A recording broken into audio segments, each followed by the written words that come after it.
नमस्कार, मैं हूं संजय शर्मा। आप देख रहे हैं 4 PM न्यूज नेटवर्क। देश की राजनीति में आज एक महत्वपूर्ण दिन है। महाराष्ट्र सरकार के सिर पर तलवार लटक रही है। कुछ ही देर में स्पीकर का फैसला आ जाएगा और फिर ये तय हो जाएगा कि एकनाथ शिंदे मुख्यमंत्री रहेंगे या नहीं रहेंगे। सुप्रीम कोर्ट के फैसले के बाद अब स्पीकर को फैसला देना है अपना आज, और कुछ ही मिनटों बाद फैसला आ जाएगा। महाराष्ट्र की राजनीति का सारा सीन बदल सकता है आज इस फैसले पे। हम लोग महाराष्ट्र की राजनीति पर चर्चा करेंगे, उससे पहले एक और बड़ी खबर आई है। कांग्रेस ने कह दिया है कि प्राण प्रतिष्ठा समारोह में कांग्रेस के नेता नहीं जाएंगे। मल्लिकार्जुन खड़गे और सोनिया गांधी रामलला के प्राण प्रतिष्ठा कार्यक्रम में नहीं जाएंगे। इन दोनों नेताओं ने कह दिया कि यह भारतीय जनता पार्टी और राष्ट्रीय स्वयं सेवक संघ का कार्यक्रम है। बात ठीक है, इतने बड़े आयोजन को जिस तरह विश्व हिंदू परिषद ने कंट्रोवर्शियल बना दिया, वहां के सर्वे सर्वा चंपत राय ने जो बयान दिए, आज शाम को 6 बजे हम इस पे चर्चा करेंगे अलग से कि चंपत राय ने आखिर इस तरह के बयान क्यों दिए कि जिसके कारण इतना प्रतिष्ठित समारोह विवादों में घिर गया। इस पे हम चर्चा करेंगे शाम को 6 बजे। लेकिन अभी अभी की खबर है कि मल्लिकार्जुन खड़गे और सोनिया गांधी 22 जनवरी को नहीं जाएंगे, अधीर रंजन चौधरी भी नहीं जाएंगे। ये अभी तक की बड़ी खबर है। कांग्रेस ने कह दिया है कि ये बीजेपी और आरएसएस का इवेंट है, इसलिए वो इस इवेंट में नहीं जाएंगे। ये बड़ी खबर थी। और महाराष्ट्र की राजनीति आज पूरा उफान पर है। महाराष्ट्र में सभी लोगों की निगाहें लगी हुई हैं कि आखिर स्पीकर कौन सा फैसला देंगे, क्या फैसला देंगे और महाराष्ट्र की राजनीति पर इसका क्या असर पड़ेगा। थोड़ी देर में ये फैसला आने वाला है। मैं सीधा आपको महाराष्ट्र लेके चलता हूं। महाराष्ट्र के उस पत्रकार से मिलवाता हूं जो सालों तक एबीपी चैनल का चेहरा रहे। महाराष्ट्र की कई बड़ी ब्रेकिंग खबरें उन्होंने दी हैं, दाऊद इब्राहिम से जुड़ी हों, बम विस्फोट से जुड़ी हों, हर चीज में एक शख्स आ गया था जिसने कई किताबें लिखी हैं। ऐसे 4 PM के स्थानीय संपादक हैं महाराष्ट्र के जितेंद्र दीक्षित, वो मेरे साथ जुड़ रहे हैं। जितेंद्र जी, बहुत बहुत स्वागत है आपका। आज आपका चेहरा भी महाराष्ट्र की राजनीति की तरह थोड़ा तनाव में लग रहा है, क्योंकि जैसा फैसला की उम्मीद है, महाराष्ट्र के लोग थोड़े तनाव में हैं। कुछ ही मिनटों में आएगा ये फैसला जितेंद्र जी, और ये माना जा रहा है कि आज महाराष्ट्र की राजनीति पूरी उल्टी पुल्टी हो जाएगी। क्या क्या सीन है? सुबह से आप सुबह गए थे, आज मुख्यमंत्री के कार्यालय तक भी गए थे आप, आपने मुझे बताया कि मुख्यमंत्री के कार्यालय में भी बड़ी हलचल थी। क्या नजारे क्या हैं आज महाराष्ट्र में? देखिए, दोनों तरफ जो है इस वक्त तनाव है, और शायद आप मेरे चेहरे के तनाव को उसी से जोड़कर देख रहे हैं। लेकिन मेरी कोई कुर्सी नहीं जाने वाली है। कुर्सी जाने का डर इस वक्त एकनाथ शिंदे को है, और अगले चंद मिनटों में ही, मुझे लगता है कि घंटे भर में ही पता चल जाएगा कि एकनाथ शिंदे मुख्यमंत्री की कुर्सी पर बने रहते हैं या फिर उनको कुर्सी छोड़नी पड़ती है और उनकी जगह पर अजीत पवार का नंबर लगता है, या फिर बीजेपी देवेंद्र फडणवीस को ही मुख्यमंत्री बना देती है। तो बड़ा ही रोमांचकारी रहने वाला है ये पूरा घंटा। और अब से कुछ देर में हम उम्मीद कर रहे हैं संजय भाई की स्पीकर राहुल नार्वेकर वो अपना आदेश पढ़ना शुरू करेंगे। कुल जो आदेश उन्होंने तैयार किया है वो 500 से ऊपर पन्नों का है, तो उसे तो पूरा पढ़ने में काफी समय लग जाएगा। लेकिन आज ऑपरेटिव पार्ट जो है वो पढ़कर सुना देंगे, और उससे ये बात पता चलेगी कि एकनाथ शिंदे समेत जो कुल 16 विधायक हैं शिंदे गुट के, वे विधानसभा के सदस्य रहेंगे या फिर उनको अयोग्य घोषित कर दिया जाएगा। इसके साथ ही ऐसी डिस्क्वालिफिकेशन की अर्जी उद्धव ठाकरे गुट के विधायकों के खिलाफ भी शिंदे गुट ने कर रखी थी, तो उन पर भी फैसला आने वाला है कि क्या उनको डिस्क्वालीफाई किया जाएगा या वो विधायक रह सकते हैं। तो इन तमाम बातों पर अब से कुछ देर में ही फैसला होने वाला है। लेकिन मैं आपको बता दूं कि पहले से ही उद्धव ठाकरे गुट की ओर से यह आरोप लगाया जा रहा है कि जो भी फैसला आएगा उसके बायस्ड होने की काफी उम्मीद है, काफी आशंका है, और पक्षपात किया जा सकता है स्पीकर की ओर से। और इसके पीछे उन्होंने 2-3 कारण बताए। एक तो उन्होंने कहा कि जब पिछले साल मई में सुप्रीम कोर्ट ने यह कहा था कि आप रीजनेबल टाइम के भीतर फैसला सुना दीजिए, फिर भी ढुलमुल तरीके से स्पीकर मामले को आगे बढ़ा रहे थे, तारीख पर तारीख दे रहे थे, टाल मटोल कर रहे थे। और दूसरी बात यह कि फैसला सुनाए जाने के ठीक पहले 2 बार एकनाथ शिंदे और स्पीकर के बीच में गुप्त मुलाकात होती है। तो उद्धव ठाकरे गुट की यह शिकायत है कि इस वक्त स्पीकर जो है एक न्यायाधीश की भूमिका में है और एकनाथ शिंदे एक आरोपी की भूमिका में है। तो ऐसे में फैसला सुनाए जाने के पहले एक जज एक आरोपी से जाकर क्यों मिल रहा है, ये कितना नैतिक है, कितना जायज है। और इसी को आधार बनाकर सुप्रीम कोर्ट में उद्धव ठाकरे गुट ने एक एफिडेविट भी डाल दिया है पहले से ही, ये कहते हुए कि हमें ऐसा अंदेशा है कि जो आदेश आएगा वो कहीं ना कहीं इनकी मिलीभगत का प्रभाव उसके ऊपर नजर आने वाला है। संजय भाई। अच्छा जितेंद्र जी, बताइए, आपने मुझे बताया कि एकनाथ शिंदे के घर और दफ्तर, उनकी बहुत सिक्योरिटी बढ़ा दी गई है, अतिरिक्त बहुत बड़ा पुलिस बल तैनात कर दिया गया। तो शिंदे को इस फैसले से क्या खतरा हो सकता है? ये सिक्योरिटी अचानक क्यों बढ़ाई गई है इतनी? देखिए, शिवसेना का ये तेवर रहा है कि शिवसेना जब भी प्रतिक्रिया देती है तो अक्सर उसमें हिंसा का इस्तेमाल हो जाता है। और हमने बीते 30-40 सालों में कई बार देखा कि कई ऐसे मौके होते हैं जब शिवसेना को अगर कोई बात पसंद नहीं आती है या कुछ शिवसेना के खिलाफ होता है तो जो शिव सैनिक है वो सड़कों पर उतर आते हैं, पथराव करते हैं, हिंसा करते हैं, आगजनी करते हैं और अपने ओपोनेंट की पिटाई भी करते हैं, उन पर हमले भी करते हैं। तो अब चूंकि भले ही शिवसेना दो फाड़ हो गई हो, लेकिन कार्यकर्ता तो वही है जो कि अविभाजित शिवसेना में अब से 1.5-2 साल पहले तक एक साथ में ही थे। तो पार्टी के दोनों ही पार्टियों का चरित्र जो है वो एक ही जैसा है।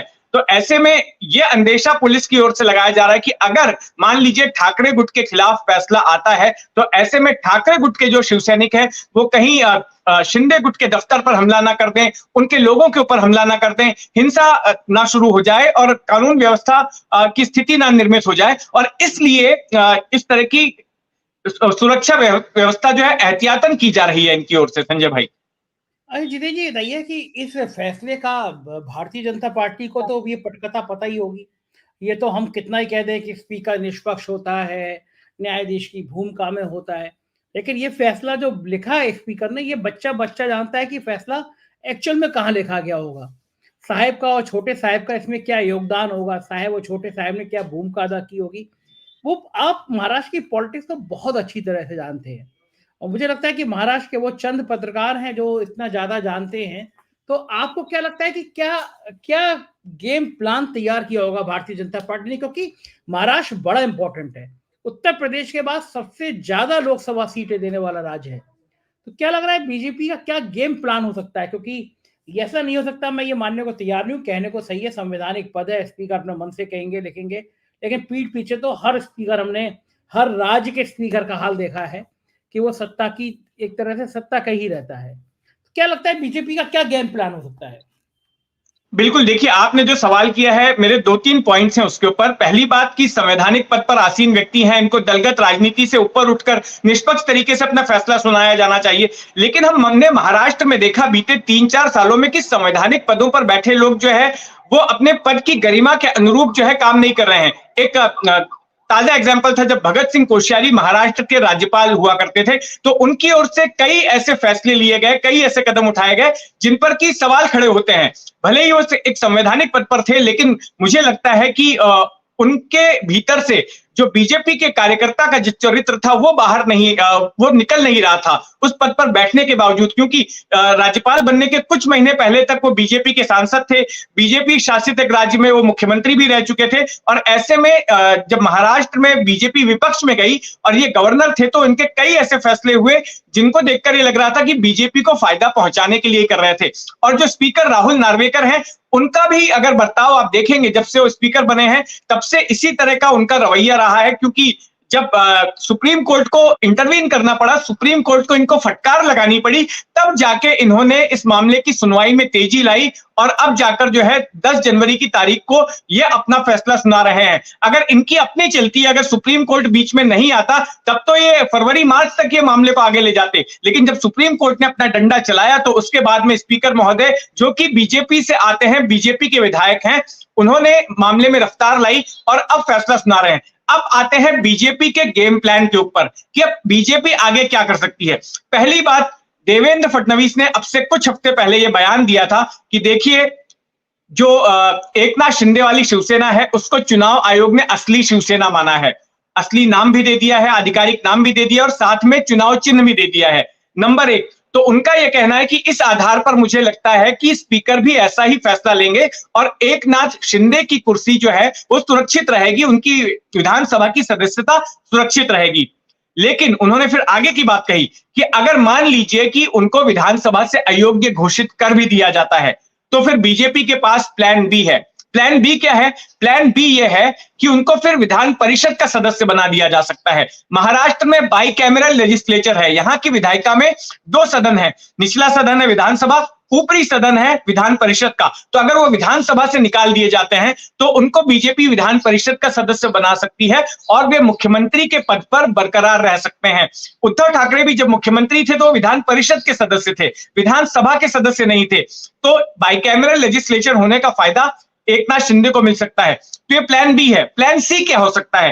प्लान सी ये हो सकता है कि एक अजीत पवार को जो है मुख्यमंत्री बना दिया जाए, क्योंकि अजीत पवार भी टकटकी लगाए हुए बैठे हैं और मुझे लगता है कि मन ही मन वो सोच रहे होंगे कि एकनाथ शिंदे को तो अयोग्य घोषित कर दिया जाना चाहिए, इनकी कुर्सी चली जाए तो अपना नंबर लग सकता है। क्योंकि बीजेपी जैसे एकनाथ शिंदे के मामले में सबसे बड़ी पार्टी होने के बावजूद भी बीजेपी ने शिंदे को मुख्यमंत्री बनाया, उसी तरह से मेरे मामले में भी ये कर सकती है। भले ही मेरी पार्टी बीजेपी से छोटी है इस महायुति में, लेकिन अगर शिंदे को बना सकती है तो मुझे क्यों नहीं बना सकती?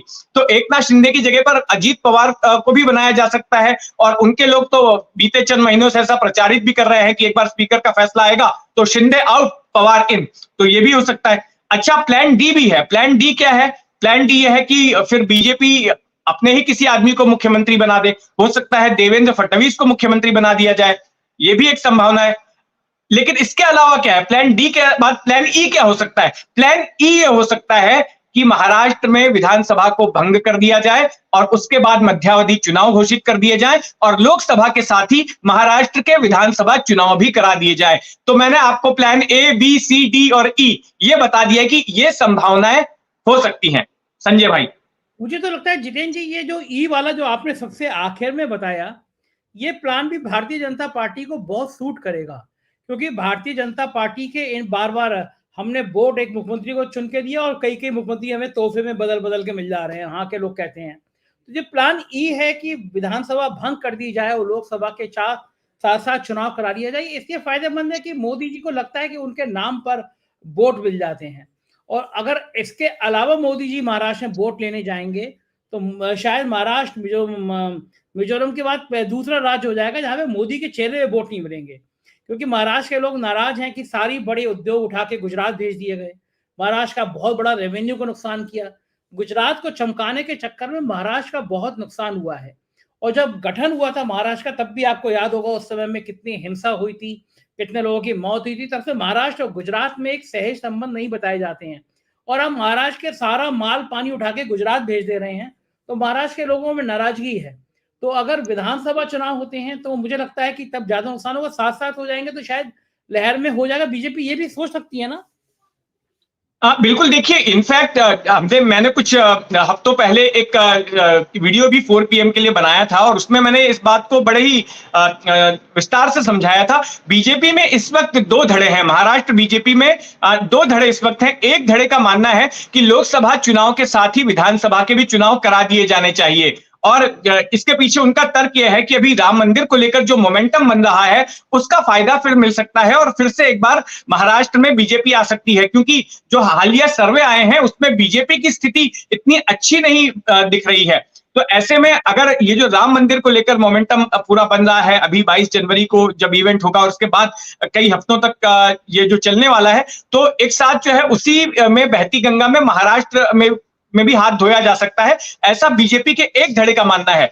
लेकिन दूसरे धड़े का मानना है कि नहीं, अभी ऐसा नहीं होना चाहिए। अभी भी सरकार के पास में 7-8 महीने का वक्त तो बचा हुआ है, तो उन 7-8 महीनों का इस्तेमाल करना चाहिए और फिर उसके बाद जो है अक्टूबर में जब चुनाव होने हैं तो अक्टूबर में चुनाव करा देना चाहिए। फिलहाल सबका फोकस जो है लोकसभा चुनाव पर ही हो।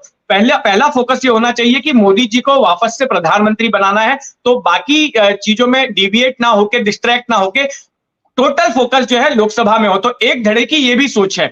तो ये दोनों अलग अलग धड़े हैं। जहां तक देवेंद्र फडणवीस के बयान का सवाल है, उन्होंने इस मामले में बयान भी दिया था। उनका कहना है कि पहले विधानसभा चुनाव कराने का फिलहाल कोई इरादा नहीं है। लेकिन आप और हम जानते हैं कि अब देवेंद्र फडणवीस की महाराष्ट्र की राजनीति में कितनी चलती है। भले ही वो दिखने में महाराष्ट्र के सबसे कद्दावर नेता हों, लेकिन हमने देखा कि कैसे उनका डिमोशन कर दिया गया। जो आदमी 2 बार महाराष्ट्र का मुख्यमंत्री रहा, उसको ऐसे वक्त में डिमोट किया गया जब उसकी पार्टी महाराष्ट्र की राजनीति में सबसे बड़ी पार्टी बनकर उभरी।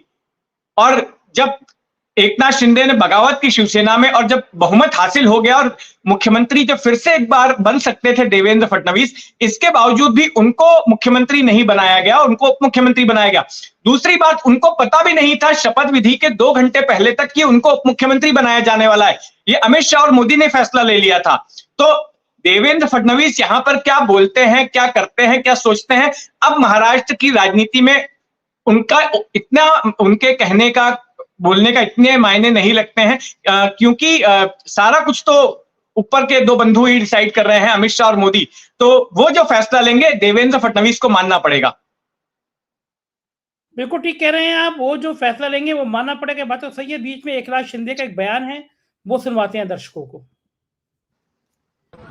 मैं अधिकृत बात करूंगा, लेकिन मैं इतना ही कहूंगा कि हमारे पास मेजॉरिटी है। विधानसभा में 67%, लोकसभा में 75%, हमारे पास 13 सांसद है और हमारे पास 50 विधायक है। और इसी के बलबूते पर, मेजॉरिटी पर चुनाव आयोग ने हमें ओरिजिनल पार्टी शिवसेना पार्टी करके रिकॉग्नाइज किया है। धनुष्यबाण है जो सिंबल, वो हमें रिकॉग्नाइज किया है, वो दिया हुआ है। और इसलिए मैं चाहता हूं कि स्पीकर महोदय जी भी मेरिट पर हमारे को निकाल देंगे। जो रिजल्ट होगा वो मेरिट पे होना चाहिए, और मेरिट पे हम लोग शिवसेना है, हम लोग सिंबल धनुष्यबाण है। और हमारे जो शपथ विधि हुआ था, कुछ लोग हमें घटना बाह्य कहते हैं, घटना बाह्य सरकार कहते हैं, और बोले आज गिरेगा, कल गिरेगा, परसों गिरेगा, ऐसे बोलते बोलते अभी 1.5 साल हो गए हैं। अभी बाद में कहते हैं मुख्यमंत्री बदलेगा, लेकिन ये सरकार हमारे मजबूती से काम कर रही है, इसलिए उनके पैरों तले जमीन खिसक गई है, वो बेचैन हो गए हैं। और अभी उनको सामने दिख रहा है उनकी हार, इसलिए ये गलत सलत आरोप लगाते हैं। जब उनके फेवर में कोई निर्णय होता है तो अच्छा बोलते हैं। जो सर संजय राउत कह रहे हैं जो अरे वो छोड़ो उसको, उसके लिए मेरे पास दूसरे लोग हैं। सर आप कंटिन्यू कीजिए। आप कंटिन्यू तो इसमें एक ही बात कहूंगा मैं, ये मैच फिक्सिंग अगर होती तो रात को आते, अध्यक्ष रात को आते, चुपकर आते। ये दिन दहाड़े आ गए, अपने अधिकृत वाहन में आ गए, और ऑफिशियल बैठक थी। उनके जो चुनाव क्षेत्र में जो कोस्टल हाईवे का काम शुरू है, मरीन ड्राइव में काम शुरू है, कुछ उनके चुनाव क्षेत्र के विषय थे। मैं मुख्यमंत्री हूँ और वो स्पीकर भी है और एमएलए भी है, तो इसलिए वो ऑफिशियल बैठक थी। इसमें अगर कुछ मैच फिक्सिंग करनी तो वो क्यों सामने से आते। ये गलत सलत बयान करते, आरोप करते, वो अभी उनकी हार दिख रही है। इसलिए ये हमें घटना बाह्य कहने वाले ये अनकॉन्स्टिट्यूशनल वही लोग हैं, वो घटना बाह्य लोग वो है, क्योंकि सुप्रीम कोर्ट ने भी जब कहा था उनके ऑर्डर में, जजमेंट में, कि जब पहले मुख्यमंत्री ने इस्तीफा देने के बाद, जब हमारे पास मेजॉरिटी थी 104 बीजेपी के, 50 हमारे, मतलब 164 अगेंस्ट 99, मतलब मेजॉरिटी वाला कौन है? मेजॉरिटी वाले हम हैं। और इसीलिए वो भी सुप्रीम कोर्ट ने गवर्नर का निर्णय जस्टिफाइड किया है। ये जरा उनको पढ़ना चाहिए। प्यारा 204 पढ़े। एकनाथ शिंदे थे जो बता रहे थे, ज्ञान बता रहे थे कि उनको पढ़ना चाहिए। बीच में अजय शुक्ला जी जुड़ गए हैं, बहुत सीनियर जर्नलिस्ट हैं, उत्तर प्रदेश के कई बड़े अखबारों के संपादक रह चुके हैं, कई जगह बहुत बड़े बड़े संस्थानों में रहे हैं, कई ग्रुप एडिटर रहे हैं इलेक्ट्रॉनिक चैनल्स के। जितेंद्र जी, मैं आपके पास आऊंगा दोबारा। संजय राउत का एक बयान और आ गया, वो सुन लेते हैं, फिर आपके पास आते हैं। गैम्बलिंग जुगाड़ और जुगाड़ शुरू हुआ है तब से मैच फिक्सिंग ये शब्द हमें बार बार कान पे आता है। अरे भाई मैच फिक्सिंग है, ये मैच फिक्सिंग है, ये मैच फिक्सिंग है। इस प्रकार की मैच फिक्सिंग महाराष्ट्र में होने जा रही है आज 4 बजे। मैं इसलिए कहता हूँ, विधानसभा का जो हमारा स्पीकर या अध्यक्ष है मिस्टर नार्वेकर, उन्हें सर्वोच्च न्यायालय ने ट्राइब्यूनल का दर्जा दिया है कि आप निर्णय लीजिए, आप न्याय कीजिए इस बारे में, डिस्क्वालिफिकेशन के बारे में। और हमारा जो कहना है, इस राज्य के मुख्यमंत्री गैर कानूनी तरीके से सत्ता पर बैठे हैं। वह हमारे हिसाब से एक अपराधी है, आरोपी है। अगर न्यायमूर्ति, न्यायालय, ट्राइब्यूनल जाकर बंद कमरे में मुख्यमंत्री यानी आरोपी के घर में जाकर 2 घंटा बैठता है बार बार, तो आप क्या समझोगे? और आज फैसला है, तो क्या आप आरोपी को आपका फैसला दिखाने के लिए गए थे कि मैं यह ऑर्डर देने जा रहा हूं? ये बात हमने सुप्रीम कोर्ट के रिकॉर्ड पर हमने ले ली है, रिकॉर्ड पर लाया है हमने। आज फैसला है और देश के प्रधानमंत्री जी 12 तारीख को महाराष्ट्र में उनका एक दौरा है, उनका टूर है, वो करने जा रहे हैं। रोड शो वगैरह नासिक में है। उसका मतलब क्या है? अगर आपको पता है कि आज फैसला आने वाला है और संविधान कहता है ये सरकार गैरकानूनी है, अगर संविधान के हिसाब से फैसला हो तो ये सरकार गैरकानूनी हो सकती है और सरकार बर्खास्त हो सकती है, फिर भी प्रधानमंत्री महाराष्ट्र में आज आ रहे हैं 2 दिन के बाद, उसका मतलब है प्रधानमंत्री को फैसले के बारे में जानकारी है और मैच फिक्सिंग के बारे में जानकारी है। इसलिए वो आत्मविश्वास है कि मैं आ रहा हूँ और सरकार रहेगी, निर्णय मुझे मालूम है। दूसरी बात, आज फैसला है गैरकानूनी सरकार का, और हमारे जो मुख्यमंत्री महोदय है वो दावोस में जा रहे हैं। अगर आपकी सरकार, हम मानते हैं कि गैरकानूनी ठहर सकती है, असंवैधानिक करार दी सकती है, तो आप में इतना आत्मविश्वास कहाँ आया कि फैसला कुछ भी हो, मैं बतौर राज्य का मुख्यमंत्री दावोस एक डेलीगेशन के साथ जा रहा हूँ? उसका मतलब आपको भी मैच फिक्सिंग के बारे में पूरी जानकारी है और आपको निर्णय पहले से मालूम है। ये सभी बातें, ये दोनों बातें, प्रधानमंत्री महाराष्ट्र में आने की बात और मुख्यमंत्री दावोस जाने वाली बात, हम सुप्रीम कोर्ट के रिकॉर्ड पर ला रहे हैं। ये पूरी तरह से मैच फिक्सिंग है। आज का जो निर्णय होने वाला है, बात तो सही है कि फैसले से देने से पहले स्पीकर को नहीं जाना चाहिए। और जितेंद्र जी, जैसे आपने कहा कि एक तरह का संवैधानिक न्यायाधीश की भूमिका होती है। अजय शुक्ला जी, इतना इंपॉर्टेंट फैसला आ रहा है, स्पीकर पहले मुख्यमंत्री के घर जा रहे हैं, संजय राउत कह रहे हैं ये तो मैच फिक्सिंग है। क्या फैसला पढ़वाने गए थे उनको? क्या मानना है आपका अजय जी? स्वाभाविक सी बात है, जब कंगारू कोर्ट चल रही हो तो इसी तरीके के जजमेंट की आप उम्मीद करें।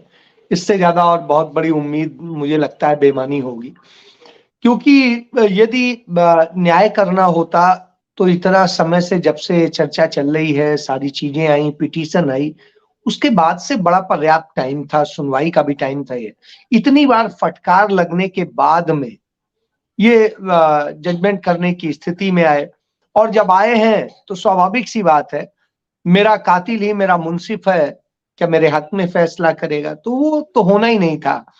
तो कमोबेश वही स्थितियां हैं, और इसलिए मैं तो मान के चल रहा हूं कि जो आने वाला है फैसला, वो फैसला यही आने वाला है जो शिंदे चाहते हैं।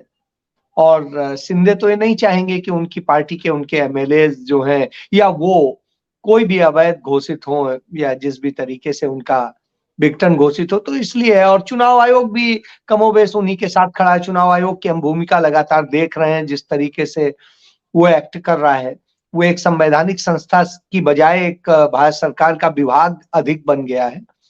और ऐसी स्थिति में उम्मीद नहीं कर सकते।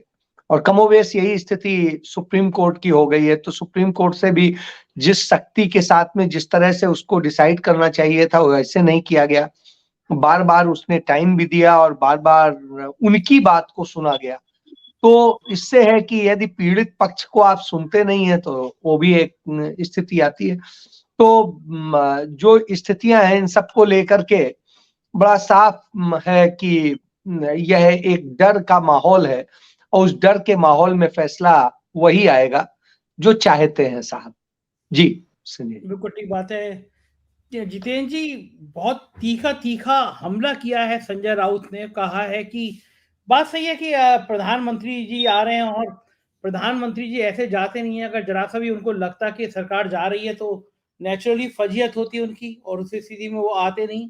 लेकिन अगर उनका आना ये संकेत है कि वो पता है उनको कि जीत हो रही है, सरकार बच रही है। क्या लगता है जितेंद्र जी, मुख्यमंत्री का जाना दावोस में, प्रधानमंत्री का आना जो संजय राउत कह रहे हैं, ये इशारा कर रहा है कि सरकार तो बच जाएगी? जी हाँ, बिल्कुल। देखिए, ये यही संदेह उत्पन्न कर रहा है और जो मैच फिक्सिंग शब्द का इस्तेमाल कर रहे हैं, तो बिल्कुल ये उस थियरी को जो है और ज्यादा मजबूत कर रहा है कि वाकई में पहले से ही इन लोगों को पता है कि आदेश क्या आने वाला है और इसीलिए वो सर्कमस्टेंसेस का हवाला दे रहे हैं। एक तो कि पहले जिस तरह से 2 बार मीटिंग होती है मुख्यमंत्री के बीच में और स्पीकर के बीच में, वो एक पॉइंट है। दूसरा ये कि मोदी परसों के दिन आ रहे हैं महाराष्ट्र में और महाराष्ट्र में आने के बाद वो कई बड़े कार्यक्रमों में शिरकत करने वाले हैं। एक नासिक में पार्टी की उनकी रैली है। उसके बाद में यहाँ पर जो ट्रांस हार्बर लिंक है, बहुत बड़ा प्रोजेक्ट, भारत का सबसे बड़ा समुद्री पुल जो अटल सेतु जिसको नाम दिया गया है, उसका वो उद्घाटन करने वाले हैं। तो वो भी है और भी बहुत सारे इवेंट है। तो अगर महाराष्ट्र में पॉलिटिकल टर्मोइल हो जाता, यहां पर अगर राजनीतिक उठापटक होती, तो क्या ऐसे में प्रधानमंत्री यहां पर आते?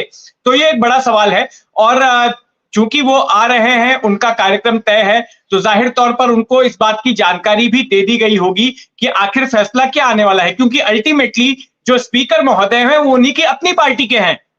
तो जाहिर तौर पर उनको कन्वे कर दिया गया होगा कि भाई मैं ये फैसला सुनाने वाला हूं, या इस तरह का फैसला सुनाने का निर्देश स्पीकर को दिया गया होगा। ये एक बात। दूसरी बात ये है कि ऐसे वक्त में जहां पर हम लोग सोच रहे हैं कि शायद एकनाथ शिंदे की कुर्सी जो है वो खतरे में है, उनकी कुर्सी जा सकती है। एकनाथ शिंदे ने डावोस जाने का प्लान बना लिया है, वो डावोस जा रहे हैं। तो ये एक दूसरा पॉइंट है जो कि इस आशंका को बल देता है कि एकनाथ शिंदे को भी पता है कि आखिर में फैसला क्या आने वाला है। और बॉटम लाइन ये है कि ये लोग जानते हैं कि जो फैसला आएगा वो एकनाथ शिंदे के पक्ष में आएगा और उनकी कुर्सी बच सकती है। वे महाराष्ट्र के मुख्यमंत्री पद पर बरकरार रह सकते हैं। संजय भाई। अच्छा जी, ये कहाँ चली गई वो नैतिकता की बातें, वो नियम कायदे कानून, वो स्पीकर की मर्यादा? कहा जाता है कि स्पीकर जो है हाउस का वो सबसे इंपॉर्टेंट आदमी होता है, सबसे ज्यादा ताकत होती है, मर्यादा होती है। अब राजनीति में अजय जी क्या नैतिकता की, मर्यादा की सारी सीमा रेखाएं खत्म कर दी है? बीजेपी कहां तक ले जाएगी इस देश की राजनीति को? संजय जी, इसका उदाहरण यहीं से नहीं है। आप एक देखिए, मुझे आज भी याद आता है कल्याण सिंह सरकार बचाने के लिए केसीनाथ त्रिपाठी ने विधानसभा अध्यक्ष रहते हुए जिस तरीके से खेल किया था, क्या वो संवैधानिक पद और विधानसभा अध्यक्ष की मर्यादा के अनुसार था? शायद नहीं था, लेकिन उन्होंने किया था। तो ये भारतीय जनता पार्टी का चाल चरित्र चेहरा आज के समय से नहीं है, अटल बिहारी वाजपेयी के समय से।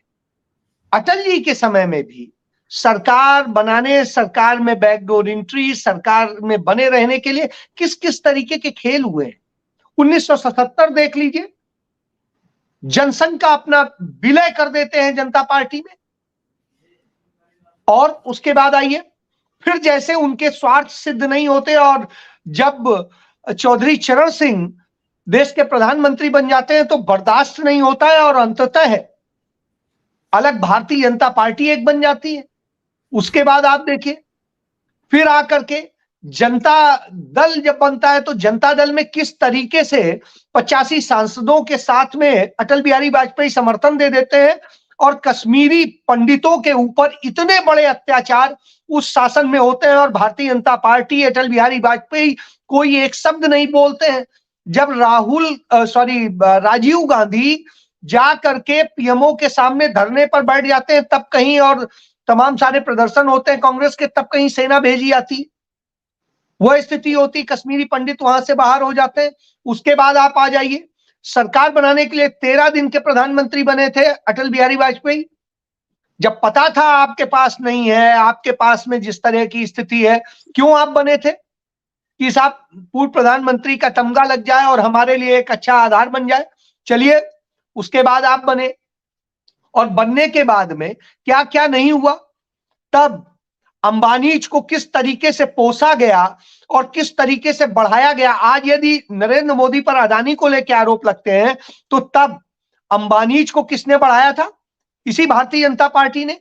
जिस तरीके से उन्हें आगे बढ़ाया, जिस तरीके से उनके लिए सब कुछ किया, वो किसी से छिपा है क्या? सारे भ्रष्टाचार हुए थे। उसके बाद आइए आप, जब सरकार बनाने की बात आती है, सब कुछ आता है, फिर 2014 के चुनाव, 2004 के चुनाव के वक्त में जिस तरीके से खेल किया गया, जिस तरीके से पूंजी का इस्तेमाल किया गया, सारी चीजें किसी से छिपी हैं क्या? और उसके बाद में जब नरेंद्र मोदी प्रधानमंत्री बने, तो उसके बाद तो सब कुछ खुल के बिल्कुल नंगे रूप में आ गया सामने, निर्वस्त हो गया पूरा कि क्या होता है संवैधानिक संस्थाओं के पद की, और खुद प्रधानमंत्री का पद जो होता है कितनी गरिमामयी पद होता था, उस पद की कोई गरिमा रह गई है क्या? गली मोहल्ले का चुनाव हो या कहीं का भी चुनाव हो, पहुंच जाएंगे। उद्घाटन करना हो किसी भी विभाग का, शिक्षा का हो, रेल का हो, ट्रांसपोर्ट का हो, हवाई जहाज का हो, किसी चीज का हो, सब नरेंद्र मोदी नरेंद्र मोदी नरेंद्र मोदी, और कोई रह ही नहीं गया। हमने तो अभी कभी ऐसे नहीं देखा था। मुझे आज भी याद है कि एक बार एक नई शताब्दी चली थी और उसका उद्घाटन का था, तो जो यहाँ का स्थानीय सांसद था उसने उसका उद्घाटन किया था, मंत्री की छोड़ दीजिए आप। तो यह होता था। और आज स्थिति क्या है? कुछ भी आप होगा तो साहब नरेंद्र मोदी, बस अपना चेहरा दिखना चाहिए, कहने को कि हम छुट्टी नहीं लेते हैं, अवैध तौर पे सरकारी खर्चे से, सरकारी उससे छुट्टियां एंजॉय की जा रही हैं, जिस तरीके से की जा रही है वो सबको ही देख रहा है। और उसके बाद में कहा जाता है साहब ये कर रहे हैं। तो जो भी कुछ आप देखिए, जहां भी देखिए, आपको एक और बताऊं, एक अटल टनल बनी है, और वो अटल टनल का जो नींव पत्थर रखा था वो तत्कालीन कांग्रेस सरकार में रखा था मनमोहन सिंह ने। आप ये समझिए, वो अटल टनल इन्होंने नाम दे दिया और मनमोहन सिंह का पत्थर गायब कर दिया। ये तो कहिए, जब सरकार यहां आ गई कांग्रेस की, तो उसने वो पत्थर ढूंढ के ढुड़वाया और फिर से दोबारा उसको उस जगह लगवाया। लेकिन ये स्थिति है, इनसे कोई उम्मीद आप मत करिए ये। और आप लोकसभा में नहीं देख रहे हैं कि किस तरीके से ओम बिरला, क्या आपको लगते हैं कि वो स्पीकर है? भारतीय जनता पार्टी के एक कार्यकर्ता से अधिक की स्थिति नहीं है, उपराष्ट्रपति की स्थिति कमोबेश यही है। तो आप उनका जिस तरह की वो बातें करते हैं, गुणगान करते हैं, क्या लगता है वो संवैधानिक पदों पर बैठे लोग हैं? तो उनसे आप क्या उम्मीद करेंगे? इसी तरीके की बहुत सारी स्थितियां, कोई किसी को महापुरुष बताता है, कोई किसी को युग पुरुष बताता है, तो यही खेल तो चल रहे हैं। और इस युग पुरुष के और महापुरुष बताए जाने के इस खेल के दौरान साहब एक चीज जान लीजिए, आप एक अदने से विधानसभा अध्यक्ष से उम्मीद कर रहे हैं कि वो कोई ऐतिहासिक फैसला देगा, कोई न्याय का फैसला देगा, तो भूल जाइए संजय जी, उस फैसले का इंतजार मत कीजिए जी। लेकिन अजय जी, अगर आपने जैसी सब चीजें बताई, इन हालातों से देश का लोकतंत्र तो कमजोर होता है ना कहीं उस पर डेंट पड़ता है, लोकतंत्र की हत्या होती है अगर ये सब आचरण रहता है। स्पीकर अगर ऐसे मैनेज होंगे तो लोकतंत्र खत्म होगा। स्वाभाविक सी बात है, ये लोकतंत्र के लिए इससे कलंकित स्थिति और क्या हो सकती है।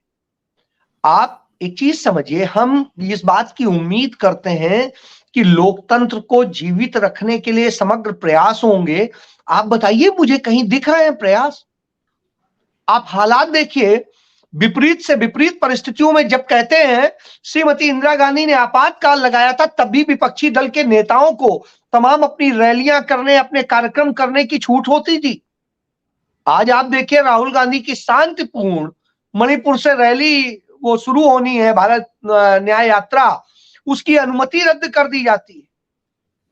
तो आप इससे समझिए कि इस हद तक जब गिर गए हो तो काहे का लोकतंत्र, काहे का संवैधानिक मर्यादाएं, सब तो खत्म कर दिया है। और इसमें निश्चित रूप से संजय जी एक बड़ा योगदान हमारे मीडिया इंडस्ट्री का है। मीडिया ने जिस तरीके से जाकर के चारण करना शुरू कर दिया, उस चारण के कारण यह स्थिति पैदा हुई है। मैं भी 14 चैनलों का चीफ एडिटर रहा हूं, मुझे पता है कि उन सारे हालात के बावजूद कैसे कैसे होता था। हम लोग से रिक्वेस्ट करती थी सरकार कि हाँ साहब ये हमारा भी एक ये करवा दीजिए, और आज स्थिति है आदेश वहीं से आता है कि कौन सी डिबेट करेंगे, क्या करेंगे, कैसे होगा, क्या प्रोग्राम बनेंगे, एजेंडे पूरे पूरे आ जाते हैं दिन भर के। तो आप इससे समझ सकते हैं कि कौन सा खेल हो रहा है और क्या किया जा रहा है। तो ऐसी स्थिति में कोई बड़ी उम्मीद करना मुझे लगता है बिल्कुल गलत होगा जी। अच्छा जी, आपने जिक्र किया मीडिया का, आप इतने बड़े बड़े अखबारों के संपादक रहे, 15 चैनलों के ग्रुप एडिटर रहे, मीडिया भी इतना क्यों गिर गई महाराष्ट्र में मामले में? मान लीजिए स्पीकर अगर कोई फैसला ऐसा देते हैं, कोई सवाल पूछने की हिम्मत करेगा मीडिया में? क्यों मीडिया का पतन ऐसा हो गया कि किसी की हिम्मत ही नहीं पड़ती? संजय जी, इसकी दो वजह है। एक तो मीडिया के मालिकान जो है वो राजनीतिक महत्वाकांक्षाएं पालने लग गए, नंबर एक। नंबर दो, सारे मीडिया घराने, मैं किसी एक की बात नहीं करूंगा, कोई एक ऐसा अछूता नहीं है जहां पर अपने काले कारनामे ना हो। कहीं कुछ ज्यादा है, कहीं कुछ कम है, इससे ज्यादा और कुछ नहीं कहूंगा। तो वो स्थिति है, तो डर लगता है ईडी का, सीबीआई का, इनकम टैक्स का और दूसरे एजेंसीज का। तो एक तो ये है, साथ में जो मीडिया इंडस्ट्री चला रहे हैं तमाम मालिकान, उनके अपने तमाम सारे धंधे हैं, और वो जो धंधे हैं जो मीडिया के अतिरिक्त हैं, उन धंधों में भी बहुत बड़े बड़े खेल हैं। तो उन सब खेल का भी डर है। और इसके बाद में सरकार के साथ रहने से ये पहली बार हो रहा है कि सरकार की तरफ से उन पूंजीपतियों को भी डायरेक्शन जाता है जो विज्ञापन दाता है कि साहब किसको आपको विज्ञापन देना है, किसको नहीं देना है। क्योंकि यदि आप सरकार के फेवर में हैं तो आपको विज्ञापन मिलेंगे, आपको रामदेव भी देगा, आपको वो भी देंगे, तमाम सारे लोग देंगे, और नहीं होगा तो तमाम सारे लोग हाथ खींच लेंगे, डरेंगे। तो वो स्थिति भी है। फिर सरकार के विज्ञापन का, तो सरकार का भी विज्ञापन की वही स्थिति है। पहले विज्ञापन सरकार की तरफ से बहुत थोड़े होते थे, कुछ 100 करोड़ रुपए के पूरा सालाना बजट होता था। आज स्थिति है कई कई हजार करोड़ रुपए का बजट कर दिया गया है, सब कुछ। तो और ये सिर्फ सूचना प्रसारण मंत्रालय के बजट की बात मत कीजिए, इसके बाद में विभागों के भी बजट है। तो विभागों में भी अब हो गया है, यदि आप इसको देखें, 5 लाख करोड़ रुपए का नरेंद्र मोदी ने अपना विज्ञापन कराया है विभिन्न विभागों से मिला करके। यदि हिंदुस्तान में कहेंगे तो आपकी जो जीडीपी है उससे ज्यादा तो आप विज्ञापन पे खर्च कर देते हैं। तो आप इससे समझ सकते हैं, तभी शायद 205 लाख करोड़ रुपए का कर्जदार हो गया है, 12 टन सोना आपको बेचना पड़ रहा है, और ये सारे हालात हैं। तो इस तरह की स्थिति में लाके खड़ा कर दिया। और इसके बाद भी देश भिखारी है, और साहब 81 जो है करोड़ लोग जो है भीख का 5 किलो अनाज ले रहे हैं। तो आप इससे समझिए बेरोजगारी की जो स्थिति है वो सामने है। तो ये हालात तो हैं ही। बिल्कुल ठीक बात है। जितेंद्र जी, ठाणे में आनंद आश्रम की सुरक्षा बढ़ा दी गई है, कुछ ही पलों में फैसला आने की उम्मीद की जा रही है। विधानसभा अध्यक्ष आपने जैसा बताया अपने चैम्बर में है। जितेंद्र जी, लेट क्यों हो रहा है? आपको क्या लग रहा है ये फैसला पहले 4 बजे आना था, फिर 4:30 और अब 5 बजे जा रहा है? क्या कारण है? नहीं, देखिए इसमें मुझे नहीं लगता कि ज्यादा देरी हो रही है। ये कहा ही गया था कि 4 बजे के बाद से फैसला आएगा, और दोनों ही पक्षों के नेताओं को हाजिर रहने के लिए कहा गया था फैसला सुनाए जाते वक्त। तो तमाम नेता पहुंच रहे थे, और अब चूंकि चले गए हैं चैम्बर में स्पीकर राहुल नार्वेकर, तो मुझे लगता है कि अब फैसला पढ़ना भी हो सकता है शुरू कर दिया होगा, या बस करने वाले होंगे। और सबसे पहले वो ऑपरेटिव पार्ट पढ़कर सुनाने वाले हैं, और उसको भी सुनाने में मुझे लगता है कि 15 से 20 मिनट का वक्त तो कम से कम लगने ही वाला है। तो हम उम्मीद कर रहे हैं कि किसी भी क्षण वो फैसला आ सकता है। बाकी पूरा फैसला जो है वो अपलोड किया जाएगा साइट पर, और उसमें वो रीजनिंग देंगे कि आखिर जो उन्होंने फैसला लिया है उसके पीछे तर्क क्या है, किन की दलीलों को उन्होंने माना है, जो इसके पहले जो सुप्रीम कोर्ट वगैरह के जो आदेश हुए हैं उनको अगर रेफरेंस में लाया है तो उन सारी बातों की जो है विवेचना होगी, उनको विस्तार से उनके बारे में लिखा जाएगा। चूंकि राहुल नार्वेकर खुद एक वकील भी रहे हैं, तो ये उम्मीद की जा रही है कि वो तमाम लॉ पॉइंट्स को लेकर, भले ही वो फैसला बाद में उसको चैलेंज किया जाए सही है या गलत है, लेकिन जो भी फैसला आएगा तो ये देखा जाएगा कि आखिर इसके पीछे उन्होंने रीजनिंग क्या दी है, कौन से ऐसे लीगल पॉइंट्स हैं जिनके आधार पर उन्होंने ये फैसला सुनाया है। दोनों ही पक्षों के बीच में जो चिरे हुई, करीब 2.25 लाख कागज तैयार हुए, एग्जामिनेशन क्रॉस एग्जामिनेशन करते वक्त दोनों ही गुटों के जब नेताओं को पेश किया गया था इनके सामने, तो उन सभी को पढ़ने के बाद में ये अब अपना फैसला सुना रहे हैं। तो ये बड़ा ही जानना दिलचस्प होगा। एक तो फैसला अपने आप में दिलचस्प होने वाला है, उसको लेकर सस्पेंस बना हुआ है जो कुछ ही मिनटों में मुझे लगता है कि हटने वाला है, और उसके बाद जो रीजनिंग वो देंगे कि आखिर उन्होंने ये फैसला क्यों सुनाया, उसको भी पढ़ना बड़ा ही दिलचस्प होगा। संजय जी बिल्कुल ठीक कह रहे हैं कि उस फैसले को भी पढ़ना बड़ा दिलचस्प होगा। और क्या लग रहा है आपको, इस फैसले के खिलाफ भी तुरंत संजय राउत वाली, उद्धव ठाकरे वाली शिवसेना ये सुप्रीम कोर्ट का रुख करेगी? और क्या उम्मीद, अगर सुप्रीम कोर्ट जाएंगे तो क्या होगा? देखिए, बिल्कुल अगर ये फैसला उद्धव ठाकरे गुट के खिलाफ आता है, जैसा कि सभी आशंका जता रहे हैं, और खुद उद्धव ठाकरे गुट इस बात की आशंका जता रहा है कि फैसला उनके खिलाफ जा सकता है और शिंदे सरकार बच सकती है, शिंदे की विधानसभा की सदस्यता बच सकती है, तो पूरी तैयारी कर ली गई है। ठाकरे गुट की तरफ से वकीलों की टीम तैयार है कि इस मामले को अदालत में चुनौती दी जाए, इस आदेश को अदालत में चुनौती दी जाए। और उनकी ओर से पहले से ये संकेत भी दे दिए गए हैं कि जिस तरह से कल के दिन एफिडेविट फाइल कर दिया गया सुप्रीम कोर्ट में, जिसमें इस बात को आधार बनाया गया कि जज आरोपी से मिल रहा है, स्पीकर एक जज की भूमिका में है, एक ट्राइब्यूनल की भूमिका में है, और एकनाथ शिंदे एक आरोपी की भूमिका में है, और फैसला सुनाए जाने से पहले गुपचुप जब जज आरोपी से मुलाकात करता है तो यह संदेह उत्पन्न होता है कि क्या इन दोनों के बीच में मिली भगत है, और क्या जो आदेश आएगा वो आदेश कहीं ना कहीं इस मिली भगत से प्रभावित हो गया। और इसी आशंका को जताते हुए सुप्रीम कोर्ट में एफिडेविट फाइल किया गया है, हलफनामा फाइल किया गया है ठाकरे गुट की ओर से, ताकि ये बात रिकॉर्ड पर रहे और आगे जब राहुल नार्वेकर अपना आदेश सुना देंगे और वो आदेश अगर ठाकरे गुट के खिलाफ है तो इस एफिडेविट में कही गई बात को भी कंसीडर किया जाए सुप्रीम कोर्ट में सुनवाई के दौरान। संजय भाई बिल्कुल ठीक बात है अजय जी। ये तुरंत इसके बाद सुप्रीम कोर्ट का रुख करेगी ठाकरे की टीम, उद्धव ठाकरे की टीम। क्या लग रहा है कि अगर इस तरह का फैसला आता है जिसमें स्पीकर का मनमानी होती है, तो क्या, आप खुद एडवोकेट भी हैं, आप लॉ पढ़े हुए हैं, क्या लगता है अजय जी कुछ राहत मिल पाएगी इनको सुप्रीम कोर्ट से? मुझे लगता नहीं है कि कोई बहुत बड़ा जो है इसमें वो कोई फायदा कुछ हो जाने वाला है या सुप्रीम कोर्ट से भी हो जाने वाला है, क्योंकि आप एक चीज समझ लीजिए कि सुप्रीम कोर्ट में महाराष्ट्र सरकार की तरफ से और उससे सॉलिसिटर जनरल ऑफ इंडिया बार बार पेश होते रहे, और जिस तरीके से सॉलिसिटर जनरल ऑफ इंडिया ने इसकी गारंटी ली थी कि हम इसका ये करेंगे, और उसके बाद वो महाराष्ट्र और उस वहां के तमाम नेताओं के साथ साथ जो है विधानसभा अध्यक्ष से मिले, और जिस तरीके से उन्होंने किया, उससे सारी बातें प्रमाणित होती हैं कि वो सब फैसले पहले से ही लिखे हुए हैं। 1200 पेज का फैसला है करीब करीब, और 1200 पेज का फैसला वो कोई ये नहीं है कि बैठ के अभी वो लिखवा रहे हैं, वो 1200 पेज का फैसला लिखा लिखाया रखा हुआ है, वो तो बस उन्हें शो करना है कि हाँ साहब अनाउंस हो गया। तो ये स्थिति है। तो प्रोनाउंस होने के पहले का ये पूरा एक ड्रामा है, इससे ज्यादा कुछ नहीं है, और उस फैसले से सुप्रीम कोर्ट तक वाकिफ है कि हाँ क्या आने वाला है। तो इसलिए सारी तैयारियां और सब कुछ वहां पर मौजूद है, और मुझे लगता है कि कोई इससे फर्क नहीं पड़ने वाला है, और ना ही इससे कोई राजनीतिक बदलाव आने वाला है, क्योंकि सुप्रीम कोर्ट कितनी जल्दी फैसला लेता है, कितना करता है, इससे आप समझ सकते हैं।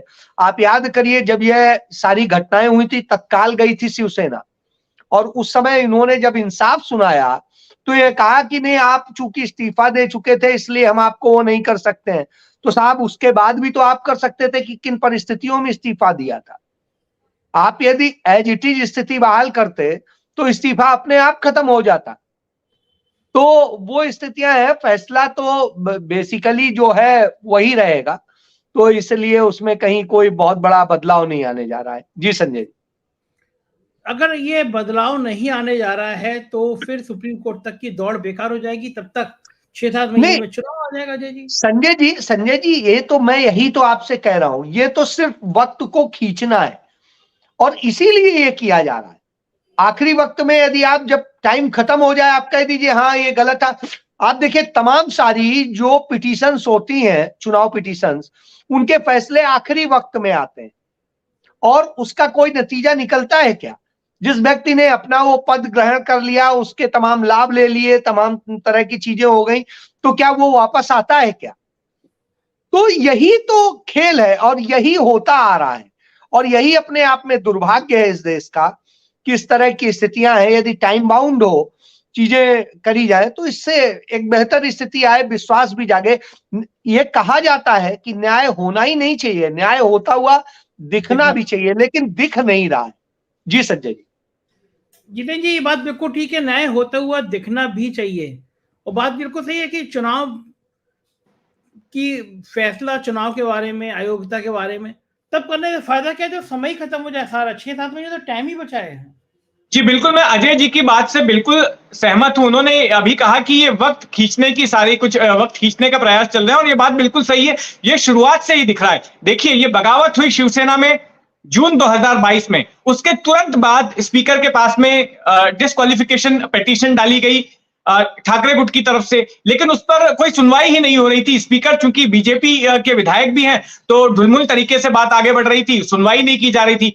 इसके बाद में मई में इस पूरे मामले पर जब सुप्रीम कोर्ट ने अपना फैसला सुनाया मई 2023 में, तब सुप्रीम कोर्ट ने यह कहा स्पीकर को कि आप एक रीजनेबल टाइम के भीतर आप इस पर फैसला सुनाइए। लेकिन रीजनेबल टाइम तो कह दिया, लेकिन वो टाइम क्या होगा, कोई तारीख वगैरह मुकर्रर नहीं की और इस का फायदा उठा लिया, स्पीकर की ओर से उठा लिया गया। अब वो फिर भी अपना समय लेते गए, ढुलमुल रफ्तार से आगे सुनवाई चल रही थी, तारीख पर तारीख पड़ रही थी। और ऐसे में जब उद्धव ठाकरे ने स्पीकर की शिकायत की सुप्रीम कोर्ट में जाकर, तब जाकर सुप्रीम कोर्ट ने स्पीकर से कहा कि आप बताइए कि आप कब तक इस पूरे मामले का फैसला सुना पाएंगे। तब स्पीकर ने कहा कि हमें फरवरी तक का समय दे दीजिए, फरवरी के आखिरी हफ्ते तक का समय दे दीजिए। तब क्योंकि इसके पीछे उन्होंने तर्क दिया कि देखिए अभी दिवाली की छुट्टी आने वाली है, उसके बाद क्रिसमस की छुट्टी आएगी, फिर महाराष्ट्र विधानसभा का शीतकालीन सत्र भी है, तो इसमें मुझे समय नहीं मिल पाएगा, इसलिए फरवरी के आखिर तक का वक्त दे दीजिए। तो सुप्रीम कोर्ट ने यहां पर एक टिप्पणी की और कहा कि क्या आप चाहते हैं कि चुनाव की तारीखों के ऐलान के वक्त तक इस मामले को घसीट लें? तो ऐसे में आप बताइए कि आप कब तक सुनाएंगे। और फिर इसके बाद सुप्रीम कोर्ट ने खुद ही एक तारीख दे दी, 31 दिसंबर की। अब जब 31 दिसंबर की तारीख दे दी तो फिर मामले ने रफ्तार पकड़ी और फिर उसके बाद सुनवाई होने लग गई, दिन ब दिन सुनवाई हुई। और फिर सुनवाई पूरी होने के बाद स्पीकर फिर गए सुप्रीम कोर्ट के पास में और कहा कि देखिए 2.5 लाख कागज जमा हो गए हैं और मुझे अब इन सबको पढ़कर आदेश देना है, तो इतने समय में नहीं हो सकता, आप वक्त बढ़ा के दे दीजिए। तो फिर 10 जनवरी तक का, यानी कि आज की तारीख तक का वक्त दिया गया स्पीकर को। अब मान लीजिए कि अगर आज स्पीकर फैसला देते हैं और ये फैसला जो है एकनाथ शिंदे गुट के पक्ष में आता है और इसके बाद ठाकरे गुट इस फैसले को अगर चुनौती देता है सुप्रीम कोर्ट में, तो उसमें भी सुप्रीम कोर्ट का फैसला आते आते कई महीनों का वक्त लग जाएगा। और तब तक में महाराष्ट्र में अगले चुनाव, विधानसभा के अक्टूबर में चुनाव होने हैं, तो महीने भर पहले मान लीजिए कि आचार संहिता लागू हो जाएगी, चुनाव की तारीख की घोषणा हो जाएगी। और तब तक जब फैसला आएगा भी, अगर मान लीजिए ठाकरे गुट के पक्ष में फैसला आया, तब भी उसका कोई मतलब नहीं रह जाता है, क्योंकि शिंदे सरकार तो फिर अपना कार्यकाल वैसे भी पूरा कर लेगी।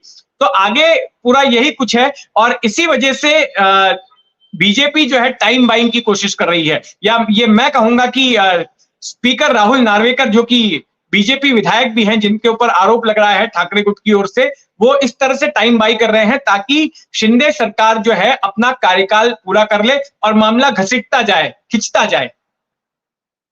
अच्छा, एक बताइए जितेंद्र जी के इस के विरोध में कोई बड़ा प्रदर्शन वगैरह किया उद्धव ठाकरे ने, कांग्रेस ने, शरद पवार ने कि ये इस तरह स्पीकर टालने मामला, कोई बड़ा प्रदर्शन हुआ महाराष्ट्र में?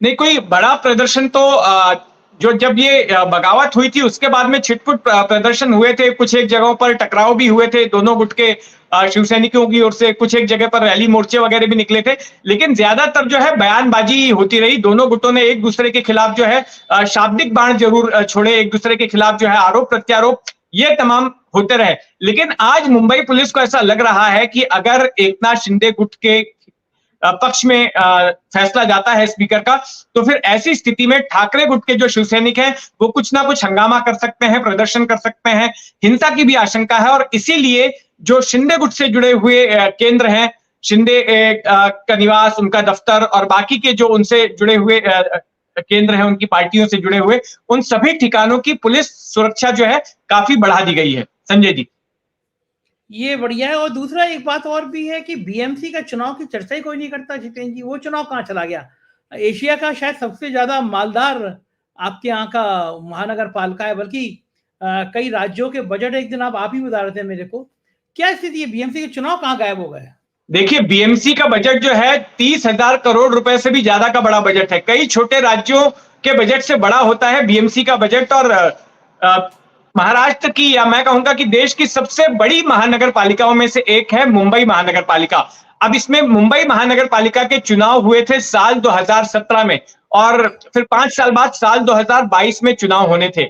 लेकिन पहले जो है कोविड आ गया, तो उसके चक्कर में एक तो डिले हुआ। उसके बाद में ये हुआ कि जो वार्ड थे उनकी पुनर्रचना हुई। जिन जिन वार्डों में चुनाव होने थे, जो 227 वार्ड थे, उनकी संख्या को बढ़ा दिया गया और फिर वो मामला अदालती पचड़े में फंस गया।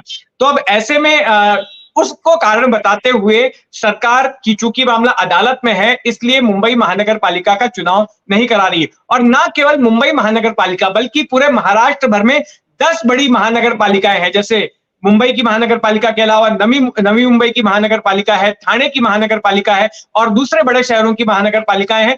उनके भी चुनाव पेंडिंग पड़े हुए हैं। किसी के चुनाव 2022 में होने थे, किसी के 2023 में होने थे, लेकिन अब तक ये तमाम चुनाव नहीं हुए। लेकिन उम्मीद की जा रही है कि लोकसभा चुनाव के बाद या तो ये विधानसभा चुनाव के साथ में होंगे, या लोकसभा और विधानसभा के बीच में इन चुनावों को कराया जा सकता है। ये बीएमसी का कामकाज प्रभावित नहीं हो रहा जितेंद्र जी? इतने लंबे टाइम से बीच में ये बात आई थी, वहां गुपचुप ठेके दे दिए जा रहे हैं करोड़ों करोड़ों रुपए के, वो सब खेल क्या था? देखिए, ऐसा है कि बीएमसी में चुनाव नहीं हो रहे हैं तो ये तो सरकार के लिए फायदे की बात है, क्योंकि बीएमसी में इस वक्त एडमिनिस्ट्रेटर बैठा हुआ है, और एडमिनिस्ट्रेटर होता है सरकार का आदमी। जो आदमी म्युनिसिपल कमिश्नर था इकबाल सिंह चहल, उसी को अब एडमिनिस्ट्रेटर बना दिया गया है, और एडमिनिस्ट्रेटर रिपोर्ट करता है सरकार को, अर्बन डेवलपमेंट विभाग को। तो सीधे सीधे बीएमसी सरकार के ही कंट्रोल में है। तो ऐसे में शिंदे सरकार, या ये कहें कि जो महायुति है बीजेपी, एनसीपी और शिवसेना शिंदे गुट की सरकार, उसके फायदे में ही है चुनाव का ना होना। और ऐसे में सरकार जिसको चाहे टेंडर दे सकती है, बीएमसी की जो भी प्रोजेक्ट्स हैं उनको मंजूरी दे सकती है, क्योंकि जो आदमी बैठा हुआ है इस वक्त, जिसकी जिम्मेदारी है जिस पर बीएमसी को चलाना, वो उन्हीं को रिपोर्ट कर रहा है, एडमिनिस्ट्रेटर है। तो ऐसे में चुनाव जितने चाहे, जितने दिन चाहे टलते जाएं, इससे कोई कामकाज पर फर्क नहीं पड़ेगा, क्योंकि जो कामकाज हो रहा है वो सरकार की मर्जी के मुताबिक हो रहा है। हाँ, ये बात जरूर है कि लोकतांत्रिक तरीके से नहीं हो रहा है, क्योंकि जो सेल्फ गवर्निंग का प्रिंसिपल है वो इस वक्त मुंबई में लागू नहीं हो रहा है, और सारा कुछ जो है सरकार ही तय कर रही है मुंबई वालों के हाल। अच्छा, ये बताइए मुझे कि आम आदमी का क्या रिएक्शन है? वो क्या सोचता है कि ये चुनाव टाल दिए जा रहे हैं, बीएमसी के चुनाव नहीं हो रहे, या मुख्यमंत्री को इतना हल्ला चल रहा है? आम आदमी के मन में क्या ख्याल आता है? देखिए, आम आदमी के जीवन स्तर में ना कोई सुधार नहीं हुआ है। मतलब चुनाव हो रहे हैं, जब बीएमसी में शिवसेना सत्ता में थी 2022 तक, तभी भी जो है आम आदमी के जीवन में वही दिक्कतें बरकरार थी। जैसे कि कई इलाकों में मुंबई शहर के अभी भी पानी नहीं मिल रहा है। मॉनसून आते ही तमाम इलाकों में पॉटहोल्स जो है वो पैदा हो जाते हैं, उसमें भ्रष्टाचार होता है, उसमें गड़बड़ी होती है। फिर अभी हाल ही में हमने देखा कि मुंबई का जो प्रदूषण का स्तर था वो तो दिल्ली को भी क्रॉस कर गया था। पहले मुंबई में उतना ज्यादा प्रदूषण नहीं होता था, क्योंकि समुद्र से जो वेस्टर्ली विंड्स आती थी वो मुंबई के प्रदूषण को जो है उड़ा ले जाती थी। लेकिन मुंबई में हाल के वक्त में जो हवा की क्वालिटी थी वो भी काफी खराब हुई थी। तो मुंबई वालों के जीवन स्तर में जो है कोई फर्क नहीं पड़ा है, चाहे वो एडमिनिस्ट्रेटर चला रहा हो या फिर उसके पहले अगर कोई राजनीतिक पार्टी का मेयर बैठा हुआ था मुंबई महानगर पालिका पर, तो मुंबई वालों का हाल वैसा ही है और मुंबई वालों की शिकायतें वही हैं जो अब से 10 साल पहले थी बीएमसी के प्रति। बिल्कुल ठीक बात है। अजय शुक्ला जी, एक और बड़ी खबर आई थी महाराष्ट्र के अलावा, वो थी कि सोनिया गांधी और खड़गे ने कहा कि वो राम लला के प्राण प्रतिष्ठा समारोह में नहीं जाएंगे, ये बीजेपी और आरएसएस का कार्यक्रम है। इस पर आपकी क्या राय है, जाना चाहिए था उनको या नहीं जाना चाहिए था? बिल्कुल नहीं जाना चाहिए था और मैं मानता हूं कि 100% नहीं जाना चाहिए था। और इस बात को सबसे बड़ा, क्योंकि ये अधार्मिक कार्यक्रम है जो धर्म के विरुद्ध है, धर्म की मर्यादाओं के विरुद्ध है, शास्त्रों के विरुद्ध है। और यह बात मैं नहीं कहता हूं, हम यदि सनातन धर्म के सर्वोच्च पद पर बैठे हुए चारों शंकराचार्यों ने यह बात कह दी और उन्होंने कह दिया है कि यह धर्म के विपरीत है, क्योंकि धर्म शास्त्र जो कहते हैं जिसके जरिए हम राम को जानते हैं, नहीं तो राम को हम तो नहीं जानते हैं। हमने तो जब यदि पढ़ा नहीं होता शास्त्रों में तो हम कैसे जानते? वो शास्त्र इसके तमाम कारणों से इसे गलत मान रहे हैं, शास्त्र के विपरीत मान रहे हैं, धर्म के विपरीत मान रहे हैं। और यह पूरी तरीके से राजनैतिक कार्यक्रम है और जब राजनैतिक कार्यक्रम है और मर्यादाओं के विपरीत है धर्म की, तो ऐसी स्थिति में इसे धार्मिक रूप दे देने मात्र से तो ये धार्मिक नहीं हो जाएगा। इसलिए निश्चित रूप से उन्होंने बहुत अच्छा काम किया है जो जाने से मना किया है, नहीं जाना चाहिए था। और मैं समझता, अजय जी मैं वो खत भी पढ़ दे रहा हूँ। श्री जयराम रमेश का खत है। पिछले महीने कांग्रेस अध्यक्ष मल्लिकार्जुन खड़गे, कांग्रेस संसदीय दल की अध्यक्ष श्रीमती सोनिया गांधी एवं लोकसभा में कांग्रेस के नेता, संसदीय दल के नेता अधीर रंजन चौधरी को अयोध्या में राम मंदिर के उद्घाटन का निमंत्रण मिला। भगवान राम की पूजा अर्चना करोड़ों भारतीय करते हैं। धर्म मनुष्य का व्यक्तिगत विषय होता आया है, लेकिन भाजपा और आरएसएस ने वर्षों से अयोध्या में राम मंदिर को एक राजनीतिक परियोजना बना दिया है। स्पष्ट है कि एक अर्धनिर्मित मंदिर का उद्घाटन केवल चुनाव लाभ उठाने के लिए किया जा रहा है। हम 2019 के माननीय सर्वोच्च न्यायालय के निर्णय को स्वीकार करते हुए लोगों की आस्था को सम्मान में मल्लिकार्जुन खड़गे, सोनिया गांधी, अधीर रंजन चौधरी और आरएसएस के इस आयोजन के, भाजपा के इस आयोजन के निमंत्रण को ससम्मान अस्वीकार करते हैं। अजय जी, भाई एक संजय जी एक बात बताइए, ये धर्म का कार्यक्रम था, आरएसएस कौन होती है इसका निमंत्रण देने वाली, भाजपा कौन होती है निमंत्रण देने वाली? तो साहब आरएसएस वाले, भाजपा के लोग ये निमंत्रण देते घूम रहे हैं। ये राम क्या इनके पट्टा बांधे हुए कोई व्यक्ति हैं? राम एक मर्यादा पुरुषोत्तम राम है जिनको तमाम सारे लोग जो मानते हैं, जो रामानंद संप्रदाय से जुड़े हुए हैं या तमाम सामान्य हिंदू जो है वो उनको मानता है। और हिंदू ही नहीं, मुस्लिम्स भी मानते हैं। आप यदि हरियाणा में आ जाएं, आप उत्तर प्रदेश के तमाम हिस्सों में चले जाएं तो राम राम बड़ा कॉमन शब्द होता है। और राम राम कहना जब कॉमन शब्द होता है, आप इवन मेवात में, जहां अभी नूह मेवात में दंगा हुआ था, वहां चले जाइए, वहां के लोग आपस में जब मिलते हैं तो राम राम ही कह के मिलते हैं। तो आप समझिए, तो राम तो, और जो लिखा है, एक दशरथ के पुत्र राम, एक कण में बसे राम। एक सेकंड अजय जी, जितेंद्र जी जरा आप निखार बना लीजिएगा। स्पीकर ने फैसला सुनाना शुरू कर दिया है, चूंकि वो मराठी भाषा में है तो आपको शायद मराठी भाषा में है शायद, तो आपको हिंदी अनुवाद करके दर्शकों को बताना होगा। हम और अजय जी वार्ता कर रहे हैं, जरा आप सुन लीजिए और फिर हमको बताइए कि मोटी मोटी चीजें हैं क्या। जी अजय जी बता रहे थे, आप राम के बारे में जिक्र कर रहे थे। तो मेरा ये मानना है कि जो धर्मशास्त्र कह रहे हैं उसके मुताबिक, मैं के लिए हट रहा हूँ संजय जी, आप बताइएगा मुझे उसे फैसला सुन के जल्दी आइएगा। मैं फिर जुड़ूंगा, एक बार फैसला सुनने के बाद मैं फिर जुड़ूंगा। हाँ ठीक ठीक। एक काम करिए जितेंद्र जी, हम लोग अपने दर्शकों के लिए यहीं लाइव में लगा रहे हैं। 2 मिनट रुकिए, यहीं रुकिए, आप सुन के बताते रहिएगा। हम लोग लाइव में सुना रहे हैं इनको, हमारी टीम बस 2 मिनट के अंदर अपने दर्शकों के लिए स्पीकर का फैसला लाइव सुना रहे हैं। स्पीकर ने अपना फैसला शुरू कर दिया है। हमारी टीम सीधे आपको महाराष्ट्र विधानसभा लेके चलेगी। महाराष्ट्र विधानसभा में स्पीकर राहुल नार्वेकर का फैसला जो है वो हम लोग सीधा लाइव सुनवाएंगे आपको, क्योंकि बहुत बड़ा फैसला है। मुख्य बिंदु जो है उसके वो पहले सुनाएंगे राहुल नार्वेकर, और उन्होंने शुरू कर दिया है, पूरे देश की निगाह रखी है कि महाराष्ट्र में क्या होगा, क्या होने जा रहा है। कुछ ही मिनटों में हम लोग सीधे वो फैसला आपको सुनाएंगे। महाराष्ट्र उत्तर प्रदेश के बाद सबसे ज्यादा सीटें देने वाला राज्य है। भारतीय जनता पार्टी की बहुत ज्यादा निगाहें रखी हुई हैं उस फैसले को लेकर, क्योंकि बहुत इंपॉर्टेंट है वो फैसला। अब ये फैसला मैं सीधा आपको दर्शकों को सुनवाता हूं। आवाज नहीं है शायद,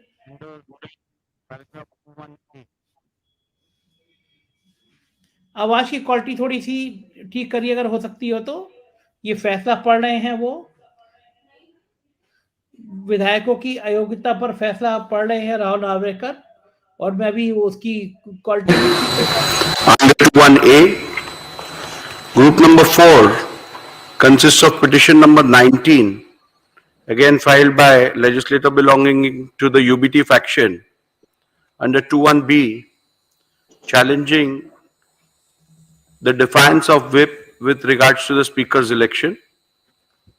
Group number 6 consists of petition number 21, again filed by legislator belonging to the UBT faction under 21B with regards to defiance of whip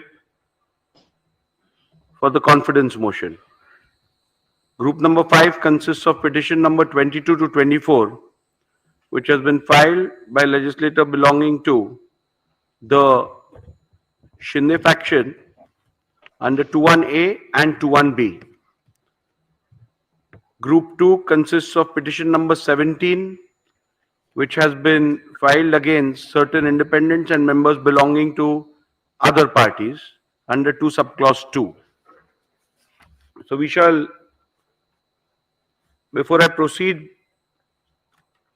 with the judgment, pronouncement of the order, I would like to express my sincere gratitude towards the Honorable Supreme Court of India, which has provided an extremely guiding force by way of its order, whereby they have given a direction to the whole adjudication of the issues being decided in the proceedings today. Therefore, I would at the outset express my gratitude towards the apex court. At the same time, I would like to express acknowledgement and a big thank you to the staff of the state legislature who have assisted me and the paralegal assistance which I have received from them during the course of the conduct of these proceedings pertaining to disqualification. I would also like to appreciate the cooperation which I have got from counsels appearing on both the sides, and I shall now proceed with the pronouncement of the order. As we are aware that there are certain preliminary issues which are applicable to all the 5 groups out of the 6 groups, and therefore I shall first commence with my ruling on the preliminary issues which concern all the 5 groups. Thereafter, I shall pronounce the operative part of the orders concerning each group and the relevant and important paragraphs pertaining to each group. So we shall commence with group number 1.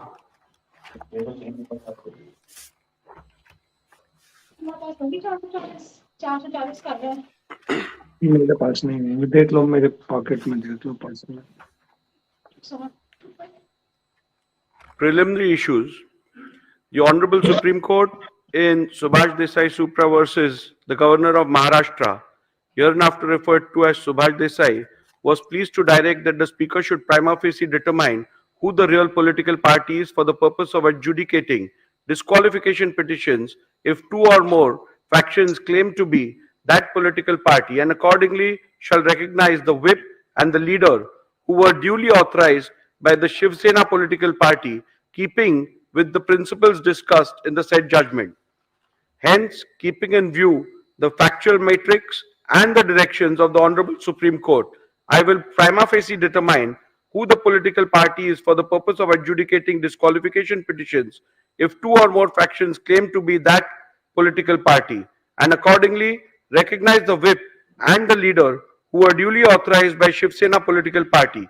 Keeping in mind principles discussed in Subhash Desai Supra, it is necessary to consider and determine the said preliminary issue before examining the merits and deciding whether respondents have incurred disqualification under the 10th schedule of the Constitution of India. Thus, the preliminary issue that arises for my consideration before delving into the merits of disqualification petitions under the 10th schedule is which among the two fractions was the real Shiv Sena political party, and consequently who was the duly authorized leader and or the whip of Shiv Sena political party for the purpose of deciding the present disqualification petition. The other issue framed for my consideration in this group of disqualification petition is whether the respondents have incurred disqualification in terms of paragraph 21A of the 10th schedule of the Constitution of India on account of their alleged acts and conduct.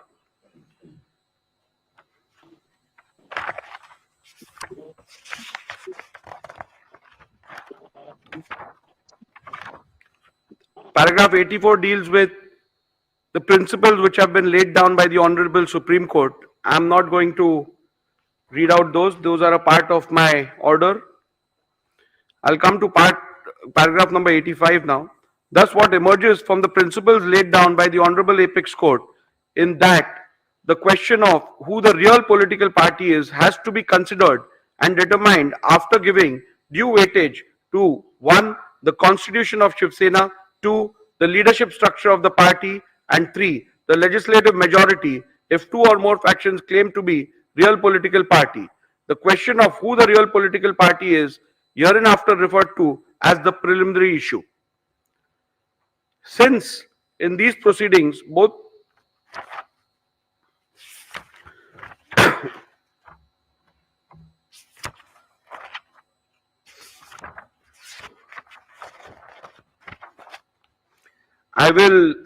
in the previous paragraphs I've recorded the submissions made by both the parties. I will come down to my observations and conclusions with regards to the preliminary issues. As stated earlier, the decision of the preliminary issue has to be taken after careful analysis of the Constitution of Shiv Sena, the leadership structure of the party, and the legislative party majority. After having heard both sides on the above aspect, I now propose to proceed to record my observations and finding on the preliminary issue. As is evident from the submissions of the parties, there is no consensus on the constitution submitted to the Election Commission of India with consent of both the factions. Likewise, the parties have different point of view on the leadership structure, which has to be taken into consideration. The only aspect which is undisputed is the majority in the legislature party. Hence, to embark upon the finding on the preliminary issue, I will have to decide the relevant constitution which has to be taken into account. 2. The leadership structure which existed before the dispute arose. Further, it will also have to be determined as to when the rival factions emerged. Petitioner's assertion that the constitution of the year 2018 is the relevant constitution which has to be taken into account for the purpose of determining the preliminary issue is based on the submission that 1. The 2018 constitution has to be considered as both the parties have relied upon the 2018 amended constitution and acted thereupon. 2. The Election Commission in its order dated 17/2/2023 in dispute case number 1 of 2022 has held that both the parties were aware of the 2018 amendment, and thus the said constitution of 2018 has to be taken as the constitution which is done with the consent of both the factions, as the said constitution of 2018 was never disputed prior to the initiation of these disqualification petitions, and the same was never challenged. 3. Respondents have themselves admitted and relied on the said constitution of 2018. And 4. The statement of Sri Yogesh Kadam that the filing of 2018 constitution along with the respondent's reply was a mistake done by the lawyers cannot be accepted, as the said statement is an afterthought and done only with the intention to mitigate the damaging statements made by Shri Dilip Lande. To the contrary, respondents have asserted that the constitution of the year 1999 has to be the one which has to be borne in mind, as according to the respondents, the constitution of the year 2018 was never submitted to the ECI. Respondents pointed out to the letter dated 4th April 2018 by way of which the petitioner based their claims of submissions of the said constitution to the ECI. By pointing out to the same, respondents submitted that both the said letters do not mention anything about the purported amendments to the constitution or submission of the same thereof to the ECI. A similar claim was made with respect to the letter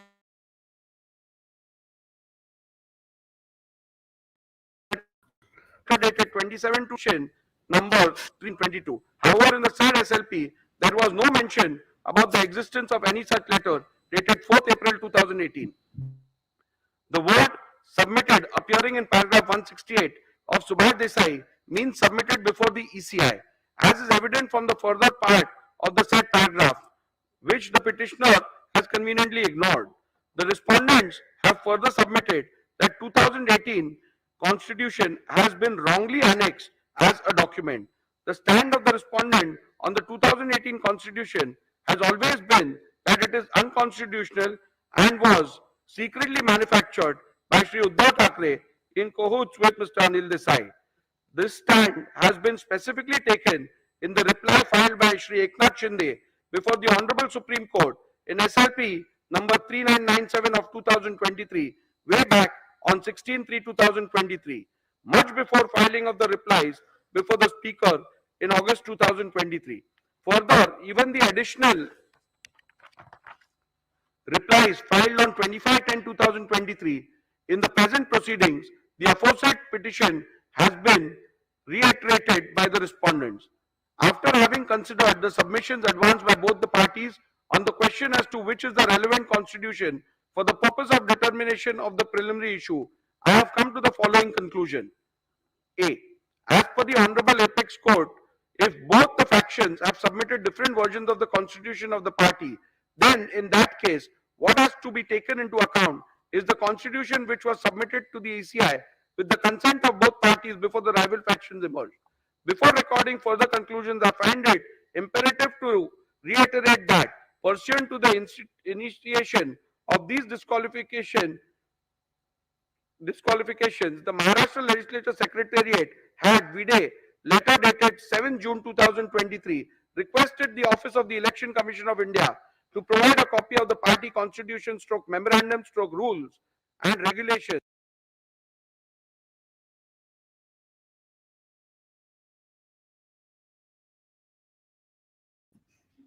ये फैसला लगातार सुना रहे हैं। Supreme court का जिक्र भी किया उन्होंने, सुप्रीम कोर्ट के फैसले का।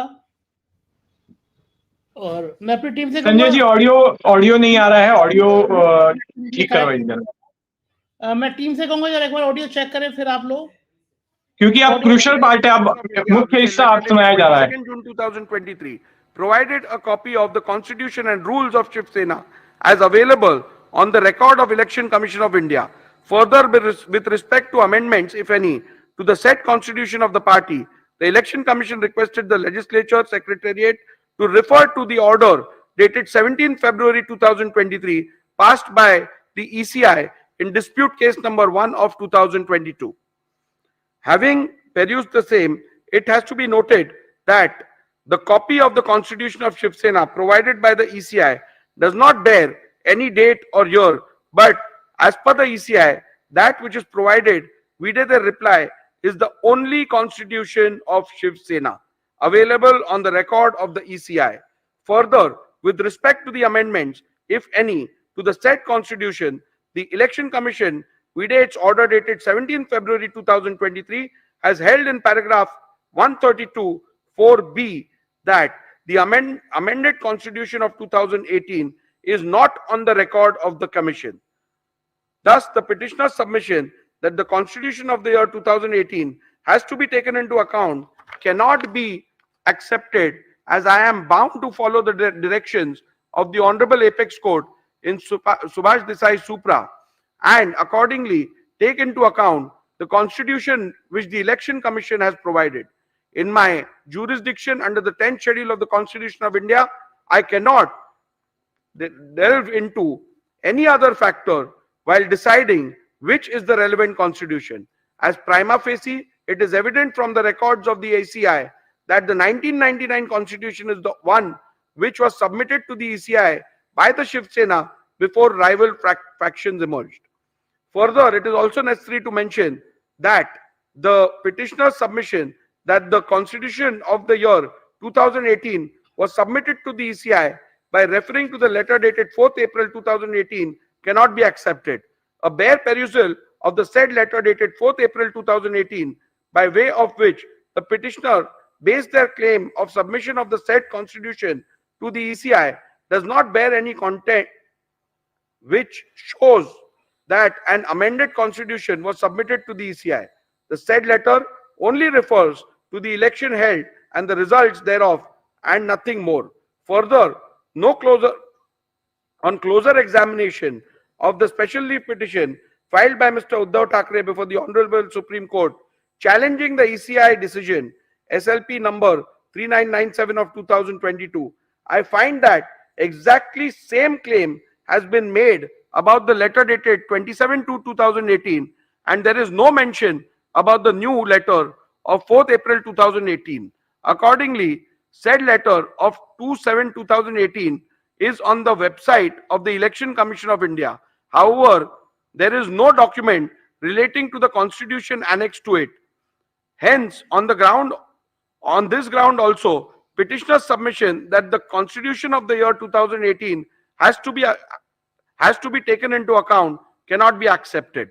Petitioner's submission that submitted before the speaker, petitioner's submission that into inverted submitted before the speaker would mean into inverted annexed by the petitioner and the respondents in their respective petitions and replies thereto cannot be accepted, as there is a clear provision under the 1986 rule where the leader has to submit the party constitution. Rule 3 subclause 1 subclause B of 1986 rule mandates that the leader into inverted shall furnish into inverted a copy of the rules and regulations, whether known as such or as constitution or any other name, of the political party concerned. Further, Rule 3 subclause 4 contemplates that whenever any change takes place in the information furnished by the leader of the legislature party under Rule 3 subclause 1, he shall as soon as may be thereafter, and in any case within 30 days from the date on which such change has taken place, or within such further period as the speaker may for sufficient cause allow, furnish in writing information to the speaker with respect to such change. Thus, the submission of constitution before the speaker has to mean submission under Rule 3 of 1986 rules. However, till date, Shiv Sena has not submitted any constitution on the record of the speakers of the speaker under the said Rule 3.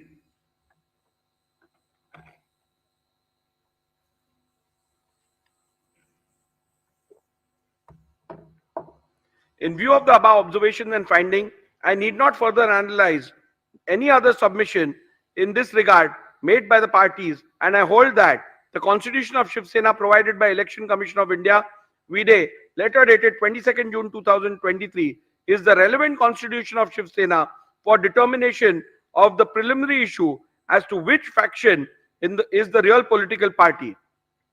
Constitution of Shiv Sena held to be the relevant constitution is hereinafter referred to as the SS Constitution. The leadership structure relevant for the determination.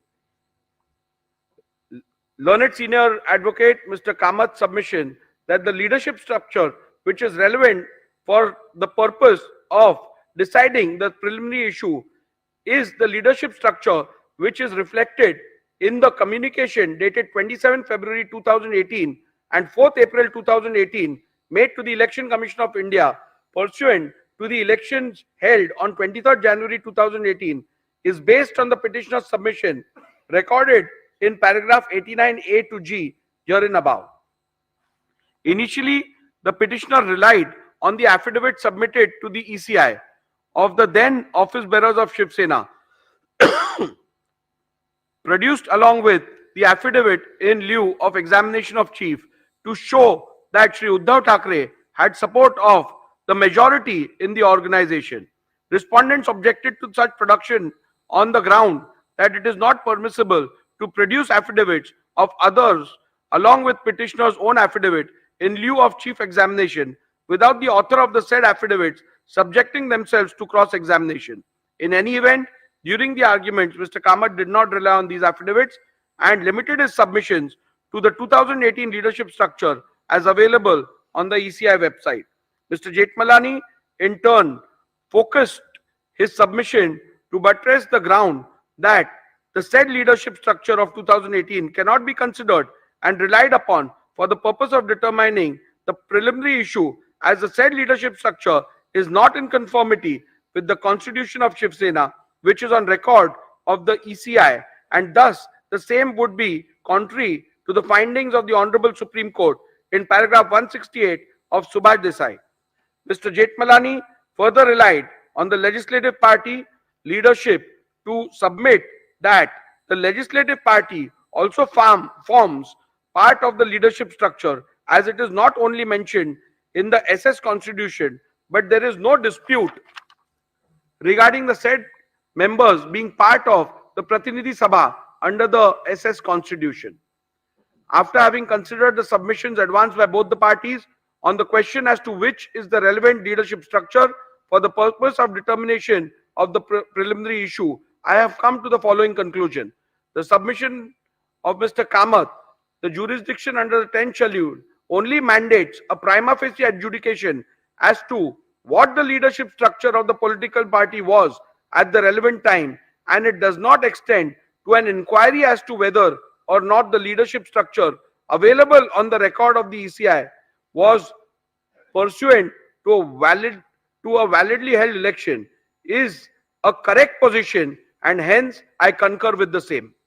Petitioner's submission that in these proceedings the respondents cannot challenge the organizational election results available on the record of the ECI, as the 10th schedule does not permit the raising of any such defense, is a correct position, and hence I am in agreement with the same.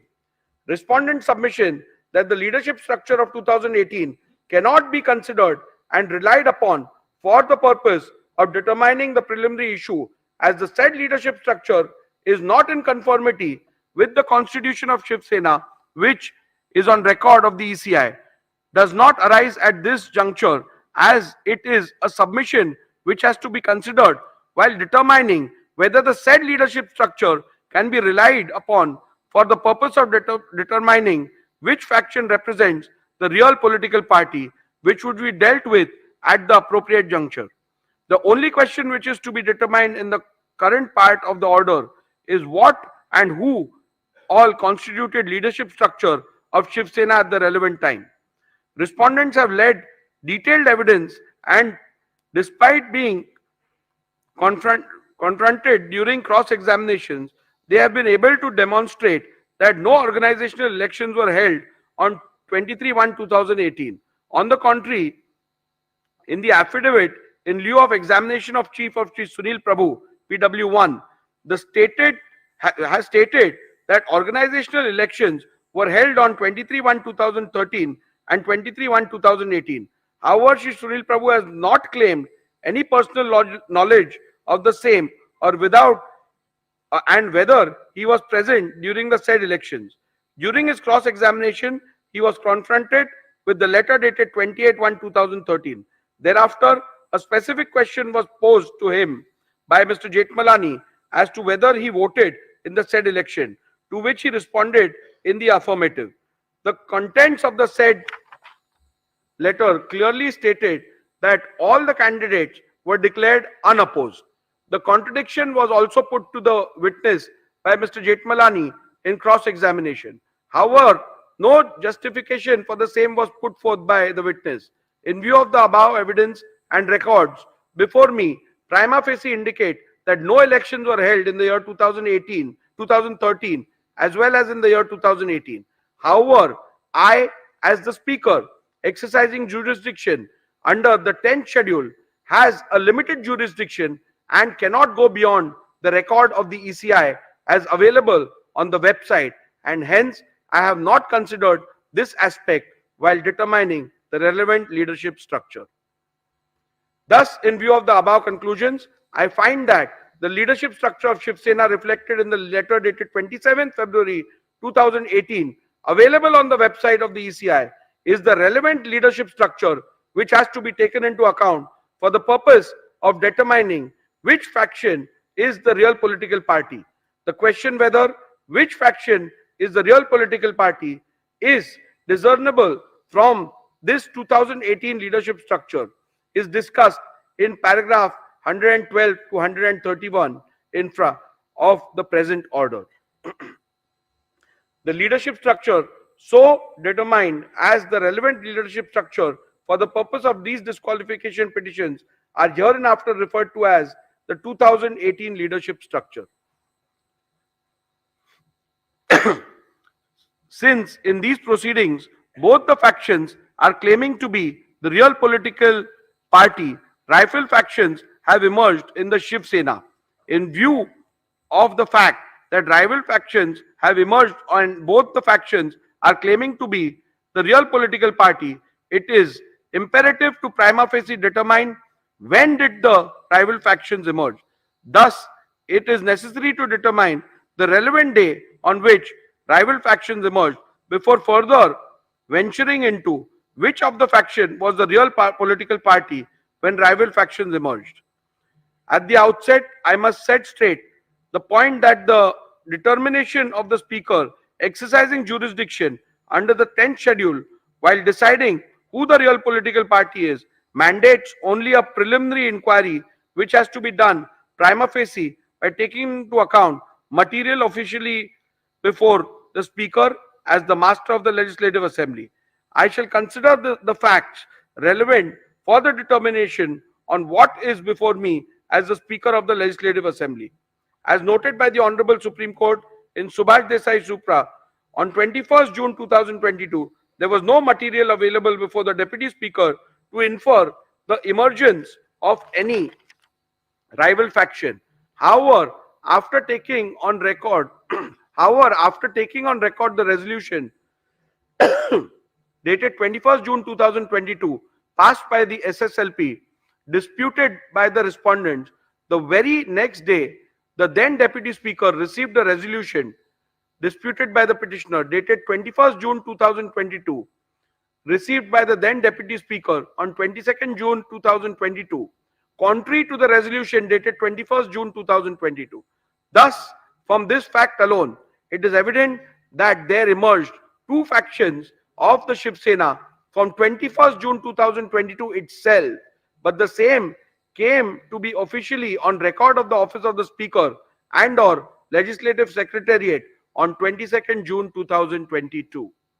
At this juncture, it is imperative to refer to paragraph 119 of Subhash Desai Supra, where the Honorable Apex Court, while discussing the legality of the recognition of leader and the whip of Shiv Sena accorded by the letter dated 3rd July 2022, held that the Speaker ought to have taken into consideration the split that took place within the Shiv Sena, which were discernible from two sets of resolutions appointing two different leaders and whips placed on the record by Shiv Sena before the Legislature Secretariat. This paragraph into bracket 119 read with Honorable Apex Court's finding recorded by the Honorable Apex Court in paragraph 157 of Subhash Desai Supra makes it clear that the law laid down by the Honorable Supreme Court is that in view of the deletion of paragraph 3 of the 10th schedule, when rival factions emerge as a result of rift stroke split in the party, the speaker has to necessarily find which faction is the real political party while recognizing leader and the whip of the party. Thus, in view of the facts recorded in the preceding paragraphs and keeping in view the principles enumerated by the Honorable Supreme Court in Subhash Desai Supra as recorded in paragraph 84 herein above, I have come to the following conclusion that the emergence of the two factions of Shiv Sena can be inferred from 21st June 2022 itself, and the same came to be a matter of official record of the office of the Speaker and of the Legislature Secretariat on 22nd June 2022. Conclusion. Having decided the 1. Relevant constitution of Shiv Sena, 2. Leadership structure, and 3. The relevant point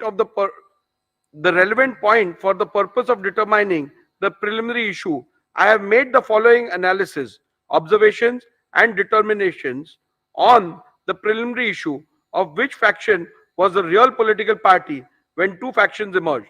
For the purpose of analyzing, discussing, and determining the issue, the faction of the petitioner is hereinafter referred to as UBT faction, and likewise the respondent's faction is referred to as the Shinde faction. The applicability of the test of aims and objectives. I am not going into the details of reading the applicability of the test of aims and objectives, because as you are aware that in accordance with the directions of the apex court and otherwise, the speaker is not required to get into the political thicket with regards to the aims and objectives of a political party. So I'm restricting it to pronouncement, and you can have a look at it once you apply for the certified copy.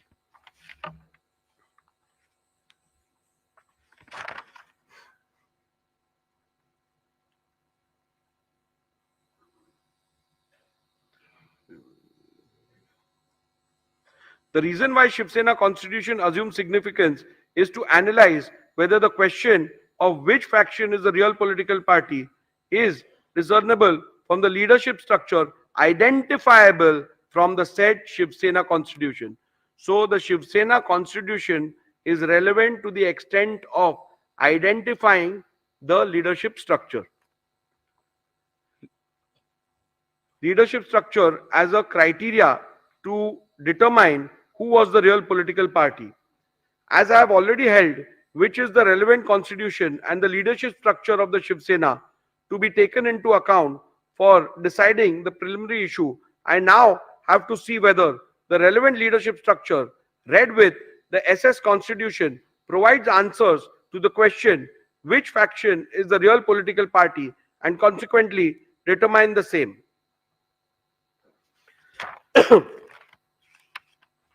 The UBT faction made, there are submissions made which have been recorded of both the sides, which are at paragraph 113 and 114 of my order. In view of the above recorded submissions of the parties, there emerges two further questions. Whether 2018 leadership structure is in conformity with the constitution of Shiv Sena. Number two, whether will all the Paksha Pramukh whether will of the Paksha Pramukh and or majority leaders in the 2018 leadership structure could be said to be synonymous with the will of the political party. So we further have to derive get answers to two more questions. The primary one being whether 2018 leadership structure is in conformity as provided by the constitution, and number two, whether the will of the Paksha Pramukh and or majority of the leaders reflects the will of the political party. As there are contrasting submissions on the question, it is necessary to peruse the SS Constitution and the 2018 leadership structure and then record a finding as to whether the 2018 leadership structure is in conformity with the constitution of the Shiv Sena. Thus, I have taken a comparative look at the 2018 leadership structure and the Shiv SS Constitution and have arrived at the following observations and conclusions. A. 2018 leadership structure mentions Shiv Sena Paksha Pramukh into bracket president as the highest office of the SSPP.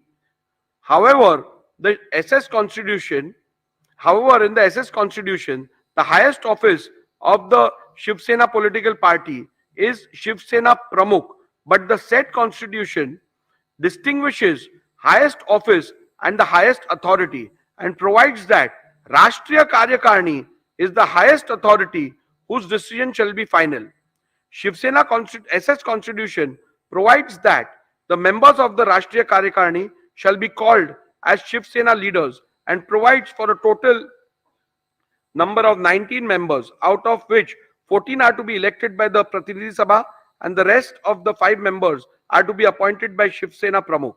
However, the 2018 leader structure envisages only 13 members in the Rashtriya Karyakarni, out of which 19 are to be elected and the remaining 4 are to be appointed. SS Constitution provides for a total number of 21 deputy leaders, out of which 17 are to be elected by the Pratinidhi Sabha and the rest of the 4 members are to be appointed by Shiv Sena Pramukh. However, the 2018 leaders structure envisages 33 deputy leaders, out of which 21 are to be elected and the remaining 12 are to be appointed. The 2018 leadership structure provides for 3 categories of office bearers, vis-a-vis secretary, samanvayak and sanghatak. However, the constitution of Shiv Sena provides for 3 categories of office bearers, vis-a-vis president, sarchitnis, general secretary, koshadhyaksha, treasurer. From the observation recorded in the preceding paragraphs, it is evident that the 2018 leadership structure is not at all in conformity with the constitution of Shiv Sena. In view of this finding alone, it could very well be concluded that the 2018 leadership structure, which is not in conformity with the constitution of Shiv Sena, cannot be taken as the yardstick to determine which faction was the real political party at the relevant point of time. In view of the same, I have come to the conclusion that the 2018 leadership structure read with the SS Constitution does not provide a reliable outcome and or answer the question which faction is the real political party and hence cannot be relied upon to determine the said preliminary issue. Nevertheless, I am inclined to look at the second question regarding paragraph 115 here and above, where will of the Paksha Pramukh and or majority leaders in the 2018 leadership structure could be said to be synonymous with the will of the political party, so as to not leave any stone unturned in arriving at a decision. The determination of this question arises out of the alternate submissions made by the UBT faction that the 2018 leadership structure has to be taken ex facie and the determination of which faction was the real political party has to be solely based on the said leadership structure without a comparison of the said structure with the leadership structure provided for the in the constitution of the Shiv Sena. The said proposition would run counter to the principles laid down by the Honorable Apex Court in Subhash Desai Supra, where it was specifically provided that the leadership structure which has to be taken into consideration while determining the real political party has to be identifiable by the relevant constitution. Thus, although in the light of my finding on the preceding question, the aspect need not be looked into. However, I intend to look into the said aspect any which way, considering the gravity and importance of the dispute. Hence, following are my observations, findings, and conclusions on the said aspect.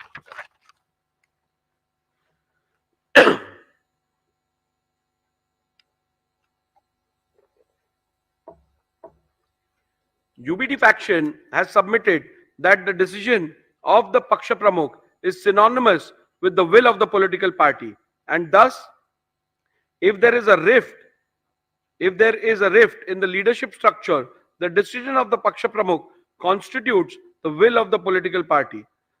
This proposition is devoid of merit, as I do not find any substance to allow the same. The reason for the same are recorded herein below. The proposition perhaps would have been a valid point if the party president was the sole repository of the decision making with respect of the policy and administration of the party. For analyzing the said submissions, a perusal of the SS Constitution was made. The SS Constitution provided that Rashtriya Karyakarni shall be the highest authority of the party, and its decision in all matters concerning the party policy and party administration shall be final. It is also to be noted that the Paksha Pramukh is only a presiding member of the said highest authority in the party, and in no way is the sole repository of decision making in the party. Thus, in view of the same, the submission that the decision and or the will of the Paksha Pramukh is synonymous with the will of the political party cannot be accepted.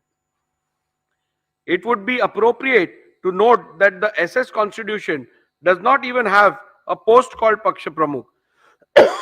However, it was argued by the UBT faction that the nomenclature difference in the 2018 leadership structure and the SS Constitution is not a relevant factor for the purpose of deciding the preliminary issue. Even though I have held in paragraph 117 that 2000 leadership structure is not at all in conformity with SS Constitution, I shall consider this submission. The Constitution of Shiv Sena provides for Shiv Sena Pramukh. The submission of the petitioner that Shiv Sena Pramukh mentioned in the SS Constitution is the same post of Shiv Sena Paksha Pramukh termed in the 2018 leadership structure.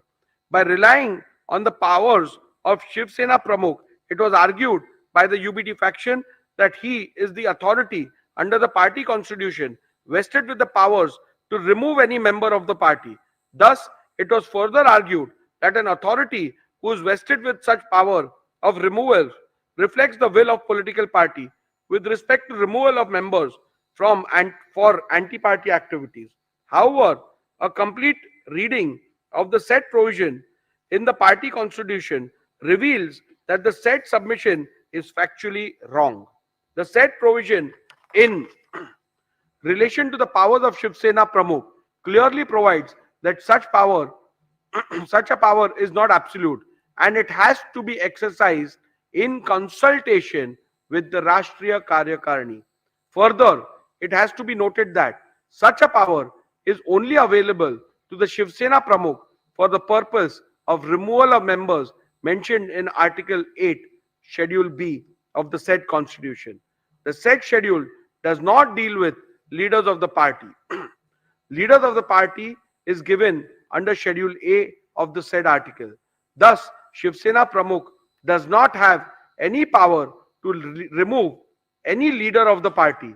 Thus, the submission of the petitioner that Shri Uddhav Thackeray, Vide, letter dated 30/6/2022, had removed Shri Eknath Shinde from the post of Shiv Sena leader cannot be accepted, as such power are not vested with the party president. Hence, on this ground also, the submission that the decision and or the will of the Paksha Pramukh is synonymous with the will of the political party cannot be accepted. If this proposition is accepted, then in a situation where the party president, who is also a legislator, itself defects, then he could simply escape the wrath of the 10th schedule by pleading that his decision is the will of the party. Further, if this proposition is to be accepted, it would mean that no member can ever voice concern against the party president, and the party president might possibly be able to seek disqualification against any member who questions his credibility. This would run contrary to the concept of intra-party dissent. In view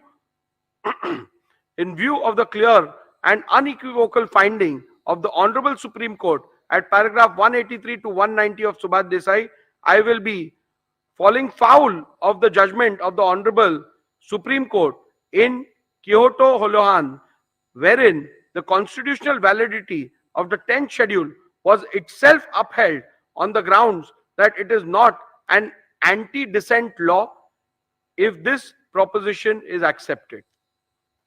I shall now proceed to consider whether the will of the majority leaders in the 2018 leadership structure is synonymous with the will of the political party. An alternate submission was made that even if the Paksha Pramukh is not accepted as the repository of the will of the political party, the decision of the leadership structure has to be construed as synonymous with the will of the political party. This proposition is also devoid of merit, and I do not find any substance in it for following reasons. In a circumstance where there is no dispute amongst the leaders identifiable by the constitution of a political party, the proposition would have held water. However, the factual matrix of the present matter is different. This is a matter where there is a dispute within the leadership structure itself. It is to be noted that in the present matter, rival factions have emerged in the legislature party, political party, and thus inevitably amongst leaders of the party as well. Thus, it would not be wise to apply this proposition in the present matter.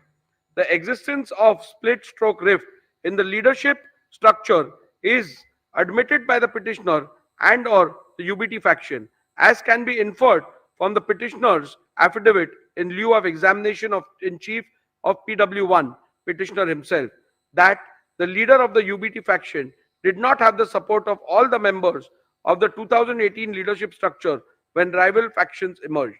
Thus, the submission that the decision of the leadership structure has to be construed as synonymous with the will of the political party could have perhaps be applied in a situation where there is a dispute between some members of the party and the elected leadership. In such a case, the leadership of the party could have possibly taken the stand that their decision would have to be taken as the decision and will of the political party until they are so removed from the leadership structure by a mechanism recognized by the constitution of the said political party. However, as I have noted earlier, in the present matter, rival claims have emerged wherein the leadership structure about the leadership within the leadership structure about the leadership itself. In such a situation, one leader's contention that his will is the will of the political party would be contradiction in terms. Thus, when there is a vertical rift in the party and two factions within the said leadership structure emerge as a result of the said rift, leaders of either faction, both Shri Uddhav Thackeray and Shri Eknath Shinde, could equally claim to represent the will of the political party. In that case, it would not be appropriate to take their decision as the decision that carries the will and wish of the political party when the question of which faction is the political party is being considered. There possibly lies one more aspect which could be considered. Does the stand/stroke decision of the majority members of the leaders within the leadership structure identifiable and appointed according to the constitution of the political party could be construed as the will and desire of the political party in the event there is a dispute within the leadership structure? For the purpose of answering this question, one must look into the constitution of the political party. In an event where the party constitution provides for a mechanism to resolve a conflict of decision within the leadership structure, then in that case, it would have been a guiding factor. However, if the party constitution does not provide for such a mechanism, then in that case, it would not be appropriate to say that the decision of the majority leaders would have to be accepted as the one which conveys the will of the political party. This aspect need not be further considered in view of the fact that in any case, UBT faction has not placed any material on record or even suggests that any meeting of the Rashtriya Karyakarni was called for where any decision in relation to the real political party was resolved so as to identify the leaders and or the whip who carried the will of the political party. Thus, in the absence of any such material, including any majority decision of the Rashtriya Karyakarni in relation to the real political party, identifying the leader and or the whip who carried the will of the political party would be an impossible task. Any conclusion reached would be without basis in law and evidence of fact. The submission that the UBT faction shall be taken as a real political party is entirely based on the conjuncture that if there will be a decision taken in relation to the political party by Rashtriya Karyakarni, then UBT faction would have had the majority. At this juncture, the petitioner's claim about a meeting purportedly held on 25th June 2022 has to be dealt with. It is the petitioner's case that Rashtriya Karyakarni meeting was held on 25th June 2022 and certain resolutions were passed. In support of this case, petitioner has produced certain resolutions of 25th June 2022. Those documents are disputed by respondents. Mr. Jetmalani, learned counsel for respondent, objected to the said documents being considered on the ground that they were forged and fabricated and demonstrated this before me by showing two separate documents, one annexed by the petitioner Sri Sunil Prabhu to his affidavit in lieu of examination of chief in chief, and the other set of the same documents which are annexed to the Supreme Court Convenience Compilation Volume 2. In the first set of documents annexed to the affidavit in lieu of examination in chief, termed as minutes of the meeting of Rashtriya Karyakarni, and purportedly 7 resolutions passed in the said meeting. In none of the resolutions there is any signature of any person whose name are shown on the said document. Only on page 105 of Sri Sunil Prabhu's affidavit in lieu of examination in chief, there is a sole signature of Sri Vinayak Raut, who is shown as Shiv Sena secretary. The perusal of the said document shows that the meeting was termed as Rashtriya Karyakarni. In the second set of documents, which are annexed to the Supreme Court Convenience Compilation Volume 2, the resolutions are shown on different pages, and they are not part of any minutes which was annexed to the affidavit in lieu of examination in chief of Sri Sunil Prabhu. These resolutions are shown on the letterhead of Shiv Sena, Rashtriya Karyakarni Baitak into bracket Prathinidhi Sabha. Petitioner relied on these documents to show that 7 resolutions have been passed, but in none of these documents there is even a single signature, save and except for signature of 2 persons.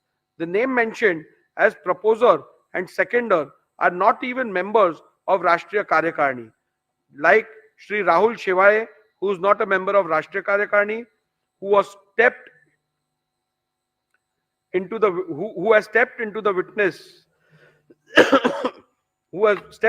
witnesses and led evidence that there was no such meeting. The same is the case with Sri Vinayak Raut and Sri Arvind Sawant. They are also not members of the said Rashtriya Karyakarni. The petitioner had claimed that the said meeting was held on 25/6/2022 at Sena Bhavan, whereas Sri Uddhav Thackeray claimed that the said meeting was held through video conference. This has been stated by Uddhav Thackeray in his submission before the Election Commission filed on 9/1/2023. This itself casts a doubt on the authenticity of the documents and holding of any such meeting of either Rashtriya Karyakarni or Prathinidhi Sabha. The petitioner himself is not sure whether it was Rashtriya Karyakarni or Prathinidhi Sabha. Thus, in view of the above,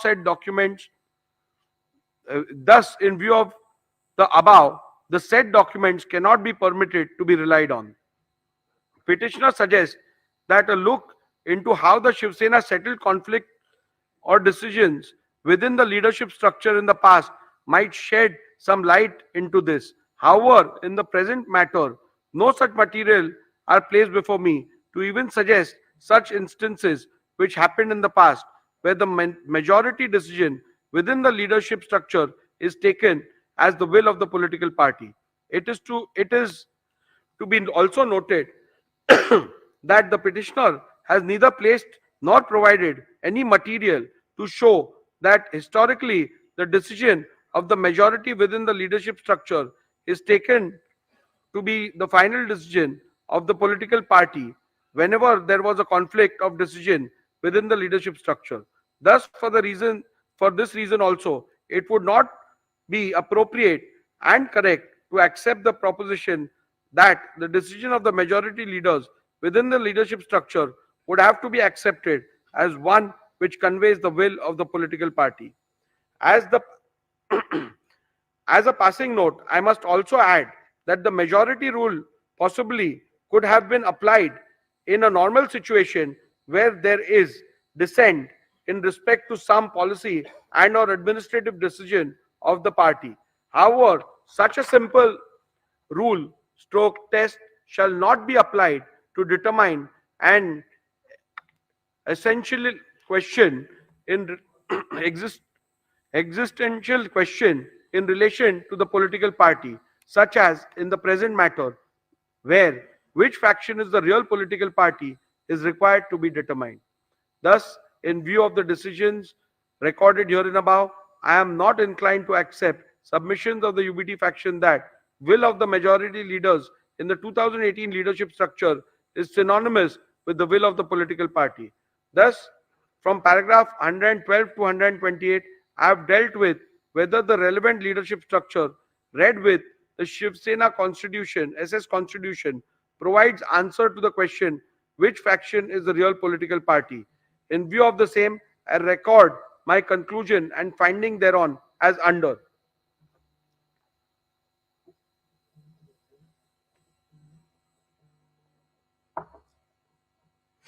"2018 leadership structure is not at all in conformity with the constitution of Shiv Sena and thus does not provide a reliable outcome and or answer to the question which faction is the real political party and hence cannot be relied upon to determine the preliminary issue.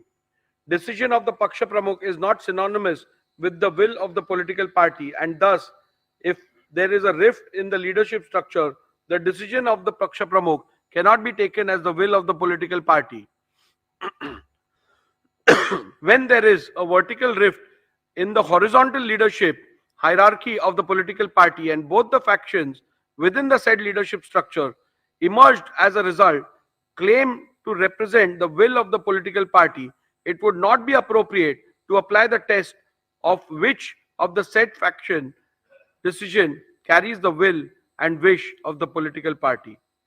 In the case of Shiv Sena political party, will of the majority leaders in the 2018 leadership structure cannot be said to be synonymous with the will of the political party.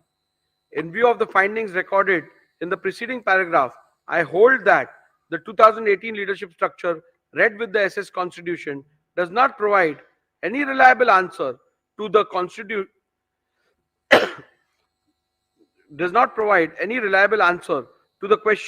which faction is the real political party and consequently the 2018 leadership structure cannot be yardstick to determine which faction is the real political party.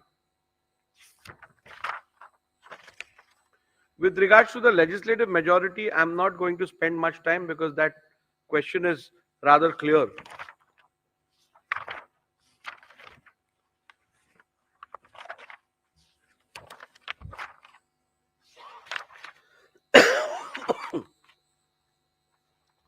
In view of the above observations and findings, I hold as follows. Which faction is the real political party is discernible from legislative majority which existed when the rival factions emerged. Legislative majority which existed when the rival factions emerged can be discerned and or inferred from 1. The Shinde faction resolution dated 21st June 2022 and 23rd June 2022 available on record of the legislature secretariat and the admitted position which can be inferred from the initiation of petitions against 38 legislators of Shinde faction by the UBT faction. Shinde faction had an overwhelming majority of 37 out of 55 MLAs with the rival when the rival faction emerged. From my analysis, observations, conclusions, and findings recorded in paragraph 82 to 144 herein above, I hold that Shinde faction was the real Shiv Sena political party when rival factions emerged on 21st June 2022.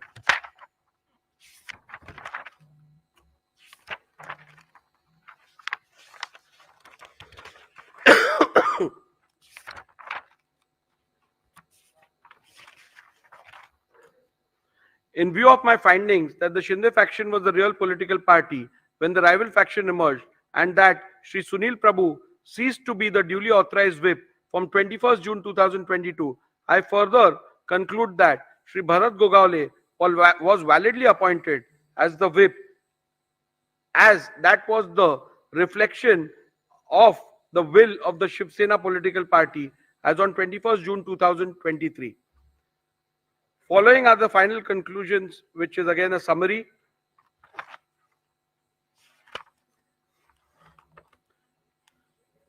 Have the respondents incurred disqualification in terms of paragraph 21A of the 10th schedule of the Constitution on account of their acts, omissions, and conduct? I will also read the final conclusion. Following are the final conclusions from the analysis, observations, conclusions, findings, and rulings recorded from paragraph 82 to paragraph 158 herein above. I conclude as follows. Shinde faction was the real Shiv Sena political party when the rival factions emerged on 21st June 2022. Sri Sunil Prabhu ceased to be the duly authorized whip from 21st June 2022. Sri Bharat Gogaole was validly appointed as the whip of Shiv Sena political party on 21st June 2023. Sri Eknath Shinde was validly appointed as the leader of the Shiv Sena political party on 21st June 2023.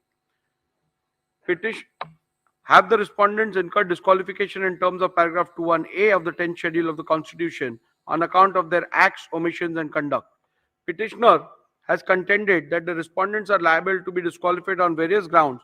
Both the petitioners and respondents' submission are recorded in section 2 herein above. The various grounds on which the petitioner based the plea for disqualification is dealt with, where the alleged conduct of the respondent is purportedly becoming totally incommunicado, attracts disqualification under paragraph 2(1)(a) of the 10th schedule. Whether the alleged conduct of the respondents in purportedly becoming totally incommunicado attracts disqualification under paragraph 2 subclause 1 subclause a of the 10th schedule. The first ground on which the petitioner sought disqualification of the respondents is that the respondents became incommunicado. The submission cannot be accepted and the respondents cannot be held to be disqualified on this ground for the following reasons. The ground is a mere allegation, and apart from mere assertion that the respondents have gone incommunicado, the petitioner has not put forth any evidence or material to substantiate it. For instance, the petitioner has not provided any material about who was sought to be contacted and by whom, when such an attempt was made, etc. A mere unsubstantiated statement that the legislators have gone incommunicado cannot even be a ground to attract disqualification under paragraph 21A of the 10th schedule. When rival factions emerge in a political party, especially within the leadership, it is possible for both the factions to allege that the other faction has gone incommunicado.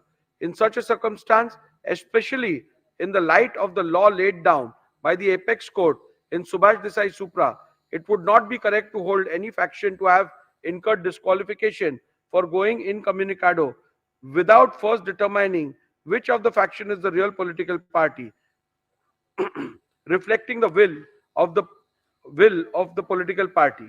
Also, having held that the Shinde faction was the real political party when the rival factions emerged, the submission of the petitioner that the respondents have gone incommunicado ceases to hold any meaning for the purpose of disqualification.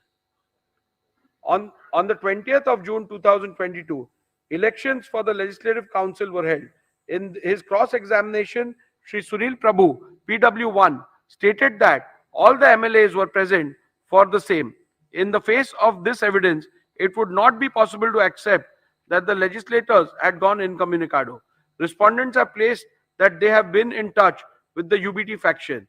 They substantiated it by stating that Shri Milind Narvekar and Shri Ravindra Phatak, MLC, of the UBT faction, had gone to Surat and met Shri Eknath Shinde and other respondents on 21st June 2022 on the instructions of Shri Uddhav Thackeray. This fact was not denied by the petitioner Shri Sunil Prabhu when a suggestion was put to him in the cross-examination. In fact, the petitioner admitted that Shri Milind Narvekar and Shri Ravindra Phatak, MLC, of the UBT faction had gone to Surat and met Shri Eknath Shinde and other respondents. Also, three of the witnesses for respondents have testified that Shri Milind Narvekar and Shri Ravindra Phatak, MLC, of the UBT faction had gone to Surat and met Shri Eknath Shinde and other respondents. On 21st June 2022, on the instructions of Shri Uddhav Thackeray, the testimony stood the test of cross-examination and the petitioner could not establish otherwise. Thus, on this count alone, or this count also, it would not be possible to accept the legislators were incommunicado, Whether the deliberate absence of the respondent in the SSLP meetings purported to be held on 21st June 2022 attracts disqualification under paragraph 21A of the 10th schedule. The second ground on which the disqualification is sought is that the respondent deliberately remained absent in the SSLP meeting held on 21st June 2022. Petitioners relied on the attendance sheet register of the meeting dated 21st June 2022. After having considered the submission advanced on this ground, I hold that respondents cannot be held to be disqualified on this ground. In view of my conclusion that 1. The Shinde faction was the real political party when factions emerged, and 2. Shri Sunil Prabhu ceased to reflect the will of the political party from the moment the faction emerged. Thus, it would not be correct to say that Shri Sunil Prabhu had any authority to call any meeting of the SSLP. Hence, on this ground alone, petitioner's case that the respondents were liable to be disqualified for non-attendance of the meeting dated 21st June 2022 is liable to be rejected. Irrespective of the conclusion that may be reached about which faction was the real political party, respondents could not be held to be disqualified on the ground that they deliberately remained absent in the SSLP meeting held on 21st June 2022. This is because of the following reasons. Petitioner relied upon the attendance sheet of the 21st of June 2022 to claim that all those MLAs who were signed the said attendance sheet were present in the meeting, while those who did not sign were not present. Based on this document, the UBT faction claimed that respondents remained deliberately absent. A comparison of the original attendance sheet produced along with the affidavit in lieu of chief examination of the petitioner Shri Sunil Prabhu, PW1, with the copy of the attendance sheet produced and verified as a true copy along with the petition reveals that the two do not match. There are glaring discrepancies. The copy claimed to be the original of the said attendance sheet has a handwritten date of 21st June 2022, whereas the copy verified as the true copy of the original produced along with the petition does not have it. Further, Shri Sunil Prabhu stated in his cross-examination that the documents relied as the attendance sheet was in fact a register of MLAs to whom the whip of 21st June 2022 was served and received. So, facts show 1. There are glaring discrepancies in the said attendance sheet. 2. The statements of Shri Sunil Prabhu shows the document relied upon as attendance sheet of MLA present on 21st of service and receipt of the whip dated 21st June 2022 of the MLAs. Thus, the said document is unreliable and cannot be taken as proof of non-attendance of respondents in the meeting held on 21st June 2022. Hence, on this count as well, petitioner's case that the respondents are liable to be disqualified for non-attendance of the meeting dated 21st June 2022 has to be rejected. Further, all the respondents have denied the receipt of any whip for attending the meeting on 21st June 2022. Countering this, petitioner Shri Sunil Prabhu, in his affidavit in lieu of examination in chief, stated that the whip for 21st June 2022 meeting was sent via WhatsApp by Shri Manoj Harishchandra Chaugle to Shri Prabhakar Kaye, PA of Shri Eknath Shinde. In the cross-examination of Shri Sunil Prabhu stated that the whip was sent via WhatsApp to all the respondents, who according to him were not traceable. However, petitioner has not offered any statement or any material to even suggest that such WhatsApp messages were sent to other respondents. Thus, the petitioner has failed to establish that whip stroke notice was served upon the respondents in petition number 2 to 15, directing them to attend the meeting on 21st June 2022. As to the service of whip on Shri Eknath Shinde, the only material produced by the petitioner is an alleged screenshot of the WhatsApp message sent by one Shri Manoj Harishchandra Chaugle to one Shri Prabhakar Kaye. This does not constitute proof of any notice whip was served upon Shri Eknath Shinde, directing him to attend the meeting on 21st June 2022. Further, a perusal of the aforementioned WhatsApp message allegedly sent to the PA of Shri Eknath Shinde shows that the said message was sent at 12:31 p.m. on 21st June 2022 for a meeting which was allegedly scheduled for 12:30 p.m. Thus, it is abundantly clear that none of the respondents were ever served any notice whip for the alleged meeting dated 21st June 2022. Hence, on this ground alone, also, petitioner's case that the respondents were liable to be disqualified for non-attendance of the meeting dated 21st June 2022 must be rejected. The third ground on which the disqualification of respondent is sought is that the respondents deliberately remained absent in the SSLP meeting held on 22nd June 2022. Petitioner relied on the attendance sheet register of the meeting dated 22nd June 2022. After having considered the rival submissions, I hold that respondents cannot be held to be disqualified on this ground in view of my conclusion that 1. The Shinde faction was the real political party when rival factions emerged. 2. Shri Sunil Prabhu ceased to reflect the will of the political party from the moment rival factions emerged.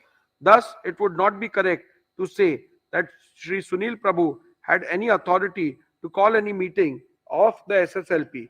Hence, on this ground alone, petitioner's case that the respondents were liable to be disqualified for non-attendance of the meeting dated 22nd June 2022 must be rejected. Again, even if I was to take different view about which faction was the real political party, still the respondents could not have been held disqualified on the grounds that respondent deliberately remained absent in the SSLP meeting held on 22nd June 2022 for the following reasons.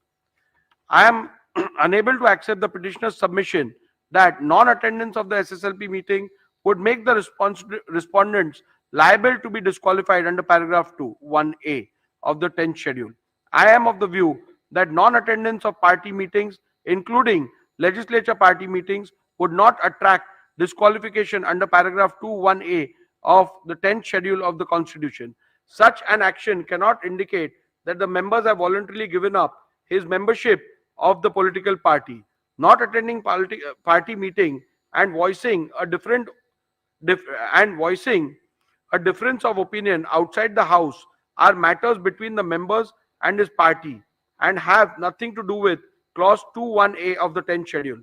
Non-attendance of the meeting can at the most be termed as an act of dissent within the party.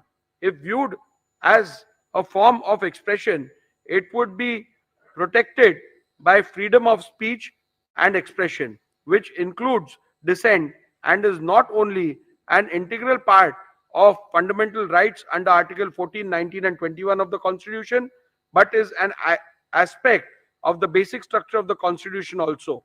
Therefore, even if the alleged non-attendance is seen as an expression of dissatisfaction, it cannot be treated as conduct attracting disqualification within the purview of paragraph 21A of the 10th schedule. Further, I find the petitioners' reliance on Shriman Bayasaheb Patil versus Karnataka Legislative Assembly 2020 2 SCC 595 is misplaced, as in that matter the disqualification was not only on the grounds of non-attendance of a party meeting but was found to attract disqualification when considered with the surrounding circumstances, such as non-attendance of the assembly session along with non-attendance of meetings. Petitioner relied upon the attendance sheet of the 22nd June 2022 to claim that all those MLAs who had signed the said attendance sheet were present in the meeting, while those who did not sign were not present. Based on this document, UBD faction claimed that respondents remained deliberately absent. A comparison of the original attendance sheet produced along with the affidavit in lieu of chief examination of the petitioner Sri Sunil Prabhu PW1 with the copy of the attendance sheet produced and verified as a true copy along with the petition reveals that the two do not match. There are glaring discrepancies. The copy claimed to be the original of the said attendance sheet has a handwritten portion on top in which it is not of it which is not present in the copy annexed to the petition, verified as the true copy of the original. The original of the said attendance sheet has 17 signatures, and in the copy annexed in the petition, verified as true copy of the original, has only 15 signatures. Thus, glaring discrepancies in the said attendance sheet makes the said document unreliable and hence cannot be taken as proof of deliberate non-attendance of respondents in the meeting held on 22nd June 2022. Hence, on this count as well, petitioner's case that the respondents are liable to be disqualified for non-attendance of the meeting dated 22nd June 2022 is liable to be rejected. In view of my conclusions reached above and the findings that the Shinde faction was the real political party when rival factions emerged, it would not be correct to say that respondents have incurred disqualification under paragraph 21A and the 10th schedule by passing the resolution dated 21st June 2022. Hence, on this ground alone, petitioner's case that the respondents are liable to be disqualified for passing the resolution dated 21st June 2022 must be rejected. The next ground on which disqualification of respondents is sought is that the respondents acted in concert with BJP. This ground is a mere allegation, and apart from the mere statement that the respondents have acted in concert with the BJP, the petitioner has not provided any material to substantiate the same. Thus, a bald, unsustained statement that the legislators have acted in concert with the BJP cannot be a ground to attract disqualification under paragraph 21A of the 10th schedule.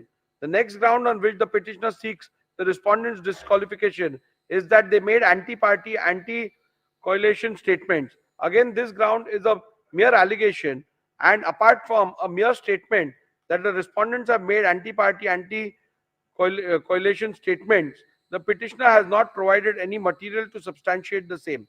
Newspaper/media reports relied on the petitioner cannot be taken as conclusive evidence of anti-party activities. It can at the most only it can at most be only considered hearsay.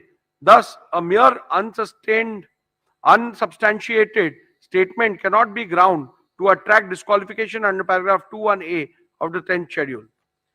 In conclusion, I would like to make some observations about dissent, indiscipline, and what acts as indiscipline would attract disqualification under the 10th schedule. If some member or members in a given case go overboard and make some statements or do some acts which may be considered indiscipline, it would be for political party to deal with them appropriately. Looking at the degree and gravity of the indiscipline, the concerned member may be censored, admonished, or reprimanded, or given a mere extreme punishment such as suspension or expulsion from the party as may be warranted by party rules. The 10th schedule is not intended as a device to be used for imposing intra-party discipline, much less for administering the party. No party leadership can use the provisions of the 10th schedule as a deterrent to stifle the collective dissent of large number of members by threatening them with disqualification under the 10th schedule. In a given case, when a tussle for leadership arises between leaders in a political party, the elected members, as indeed the common party workers, usually cannot remain mute onlookers. They are compelled to choose sides. Wherever, whatever else may be the consequences of this action or inaction, the parties cannot expect that the high office of the speaker can be used to eradicate opposition or quell dissent in party ranks by employing the mechanism of the 10th schedule. In any case, the speaker has no role to play in this game of political tussle between warring party leaders. The speaker merely goes to the letter of the law and the spirit behind introduction of penal consequences in the 10th schedule, which in my considered view is to preserve the democratic foundations of the legislature or the parliament. I must keep in mind this object underlying the 10th schedule and ensure that the dispute falls within the provisions of paragraph 21A and B, and that his powers are not sought to be invoked with ulterior motives for party gain. In view of my conclusions and findings recorded herein above, petition number 1 to 16 of 2022 are hereby dismissed.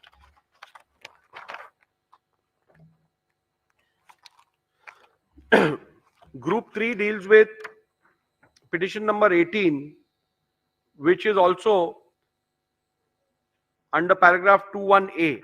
So I am only reading the operative part because the preliminary issues, the ruling will be the same on that. So I'll go to the operative part of it. You can deal with the judgment order with regards to the other aspects.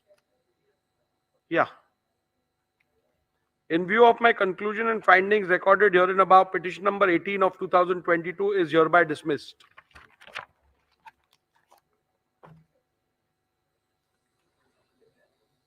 Group 4, petition number 19, which is filed by legislator belonging to the UBT faction under 21B, challenging the defiance of whip in the speaker's election.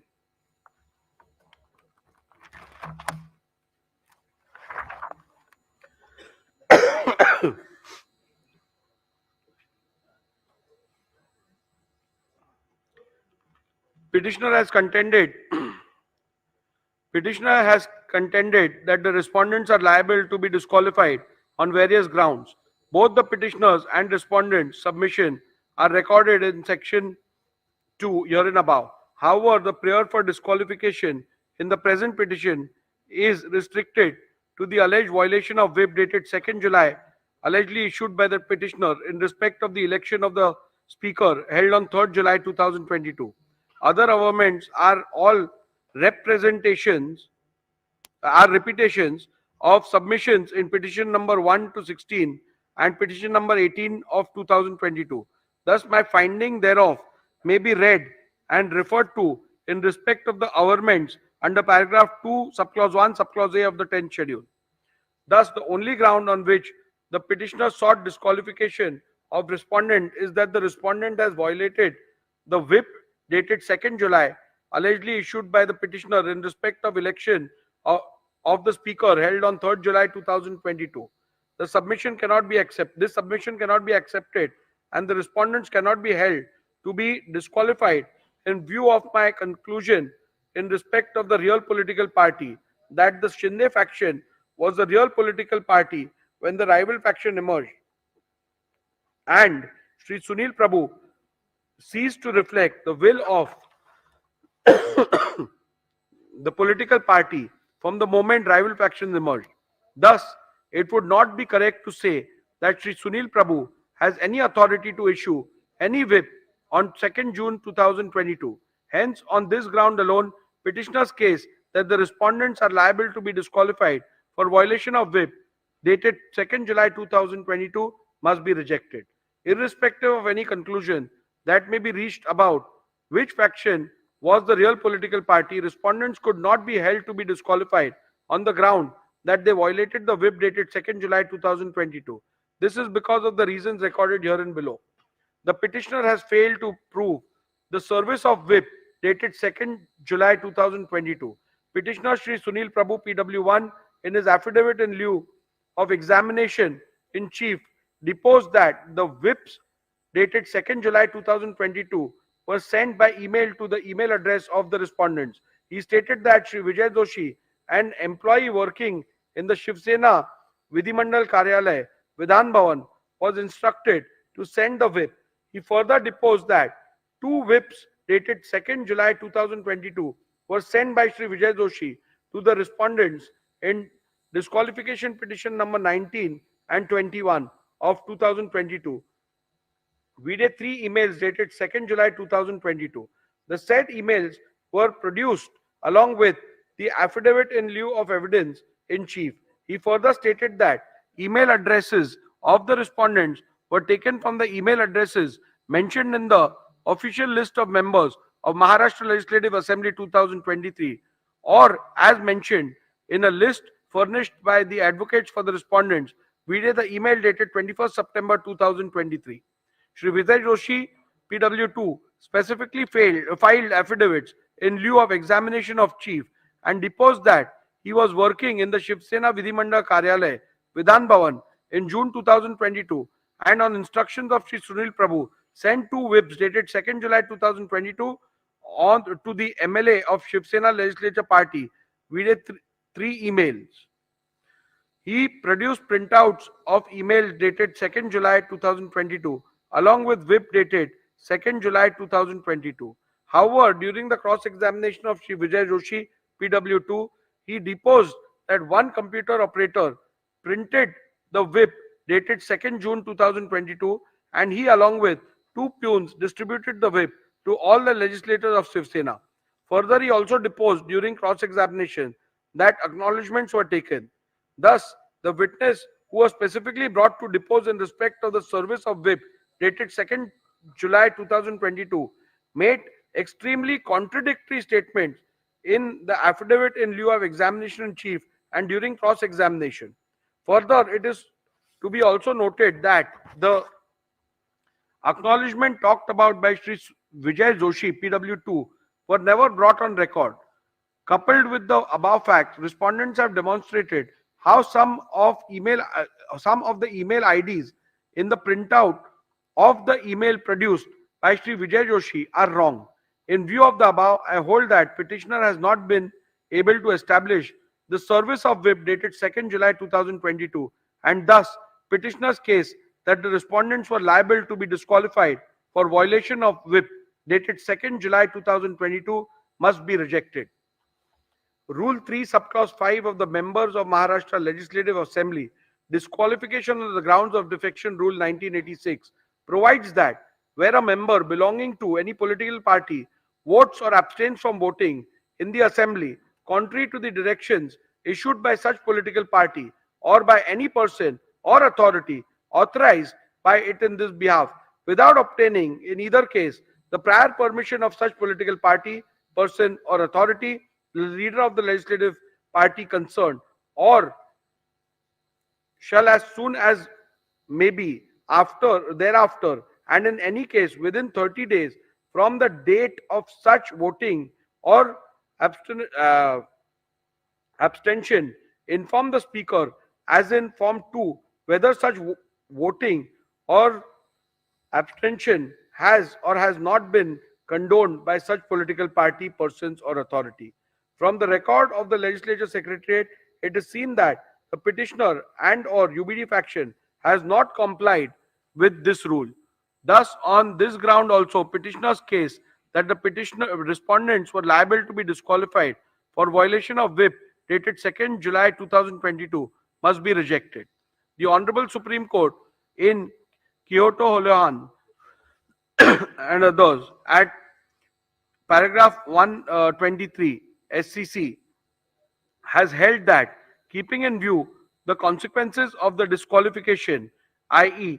termination of the membership of a house, it would be appropriate that the directions or whip which results in disqualification under paragraph 21b is so worded as to clearly indicate that voting or abstaining from voting contrary to the said direction would result in incurring the disqualification under paragraph 21b of the 10th schedule, so that the member concerned has foreknowledge of the consequences following from the conduct in voting or abstaining from voting contrary to such a direction. A perusal of the whip dated 2nd June 2022 shows that the whip dated 2nd June 2022 does not contain any words which would indicate that the said whip, if not allowed, would result in the disqualification. Thus, on this count as well, petitioner's case that the respondents were liable to be disqualified for violation of the whip dated 2nd June 2022 must be rejected. At this juncture, I intend to look into respondent submission that a whip cannot be issued in an election to the post of speakers has to be considered, even though the learned counsel for the petitioner submitted that in normal course of events no whip is issued for the election of the post of the speaker, but he submitted that the election held on 3rd July 2022 was not in normal course, but it was crucial event linked to the sustenance of the government. Petitioner further submitted that in any election where a candidate has been set up by the political party, then in that case the directions of the political party are binding on the legislator in important elections. At the outset itself, I must state that the record that the petitioner's submission that in a speaker's election candidates are set up by a political party is factually wrong. As a convention, the candidates are not usually seen as candidates set up by political party. In the present case also, Sri Rajan Salvi was not set up as a candidate of Shiv Sena, but his notice of nomination was moved by a legislator affiliated to the NCP and seconded by legislator तो affiliated देखिए to जिस the फैसले का INC. इंतजार था This वो clearly फैसला indicates आ गया है और एकनाथ शिंदे की सरकार बच गई है। एकनाथ शिंदे का विधायक पद बच गया है। महाराष्ट्र विधानसभा के स्पीकर राहुल नार्वेकर ने अपना फैसला सुना दिया और फैसला सुनाते वक्त अभी भी ये फैसले की सुनवाई चल रही है। करीब 1.5 घंटे से वो अपना फैसला सुना रहे हैं, लेकिन उसका निचोड़ यह है कि एकनाथ शिंदे महाराष्ट्र के मुख्यमंत्री पद पर बरकरार रहेंगे। विधानसभा की सदस्यता उनकी बरकरार है और अपने फैसले में उन्होंने कई सारी रीजनिंग दी है, कई सारे कानूनी पहलुओं का हवाला दिया है, कई सारे तकनीकी पहलुओं का हवाला दिया है, जिसके आधार पर उन्होंने एकनाथ शिंदे के पक्ष में अपना फैसला सुनाया है और उद्धव ठाकरे गुट की अर्जी को खारिज कर दिया है। जो उद्धव ठाकरे गुट की ओर से डिस्क्वालिफिकेशन पिटीशन दायर किया गया था उसको उन्होंने इनवैलिड बताया है और उसके ऊपर जो मोटे मोटे तौर पर जो तमाम बातें कही गई हैं वो ये है कि चुनाव आयोग ने जब अपना फैसला सुनाया था और एकनाथ शिंदे गुट को असली शिवसेना माना, तो ऐसे में जिन तथ्यों के आधार पर उसने फैसला सुनाया, जो संविधान को रिफर किया गया शिवसेना के, उसी आधार पर राहुल नार्वेकर स्पीकर ने भी अपना फैसला सुनाया है और विधानसभा के पटल पर एकनाथ शिंदे की शिवसेना को ही, एकनाथ शिंदे गुट को ही असली शिवसेना माना है।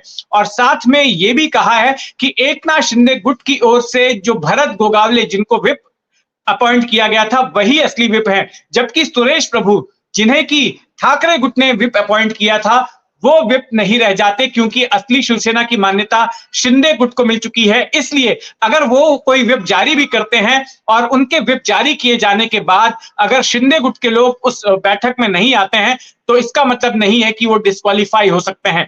इस तरह के तमाम तकनीकी ग्राउंड जो है दिए गए, तमाम लीगल ग्राउंड दिए गए और इसी आधार पर अब स्पीकर नार्वेकर ने अपना फैसला सुनाया है। यहां पर मोटी बात यह है, बड़ी बात यह है कि अजीत पवार के अरमानों पर पानी फिर गया है, क्योंकि महाराष्ट्र के सियासी हलकों में ये कयास लगाए जा रहे थे कि अगर एकनाथ शिंदे डिस्क्वालीफाई हो जाते हैं तो फिर अजीत पवार को मौका मिल सकता है। उन्होंने कभी अपनी मुख्यमंत्री बनने की महत्वाकांक्षा को छुपाया नहीं, कई बार वो बोल चुके हैं कि हाँ मैं भी मुख्यमंत्री बनना चाहता हूं, और उन्हें लग रहा था कि अगर एकनाथ शिंदे डिस्क्वालीफाई हो जाएंगे तो उनको मौका मिलेगा। लेकिन अब ऐसा लगता है कि एकनाथ शिंदे अपना कार्यकाल बतौर मुख्यमंत्री पूरा कर सकते हैं। अक्टूबर में इस साल चुनाव होने हैं और ऐसे में वो अपना कार्यकाल पूरा कर लेंगे। इस फैसले को अगर उद्धव ठाकरे गुट सुप्रीम कोर्ट में चुनौती भी देता है तब भी सुप्रीम कोर्ट का फैसला आने में 3 से 4 महीनों का वक्त लग जाएगा और तब तक में लगभग ये सरकार अपना कार्यकाल पूरा कर चुकी होगी।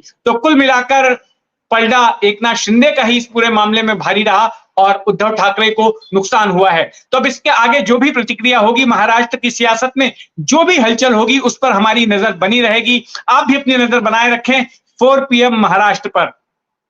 जय हिंद।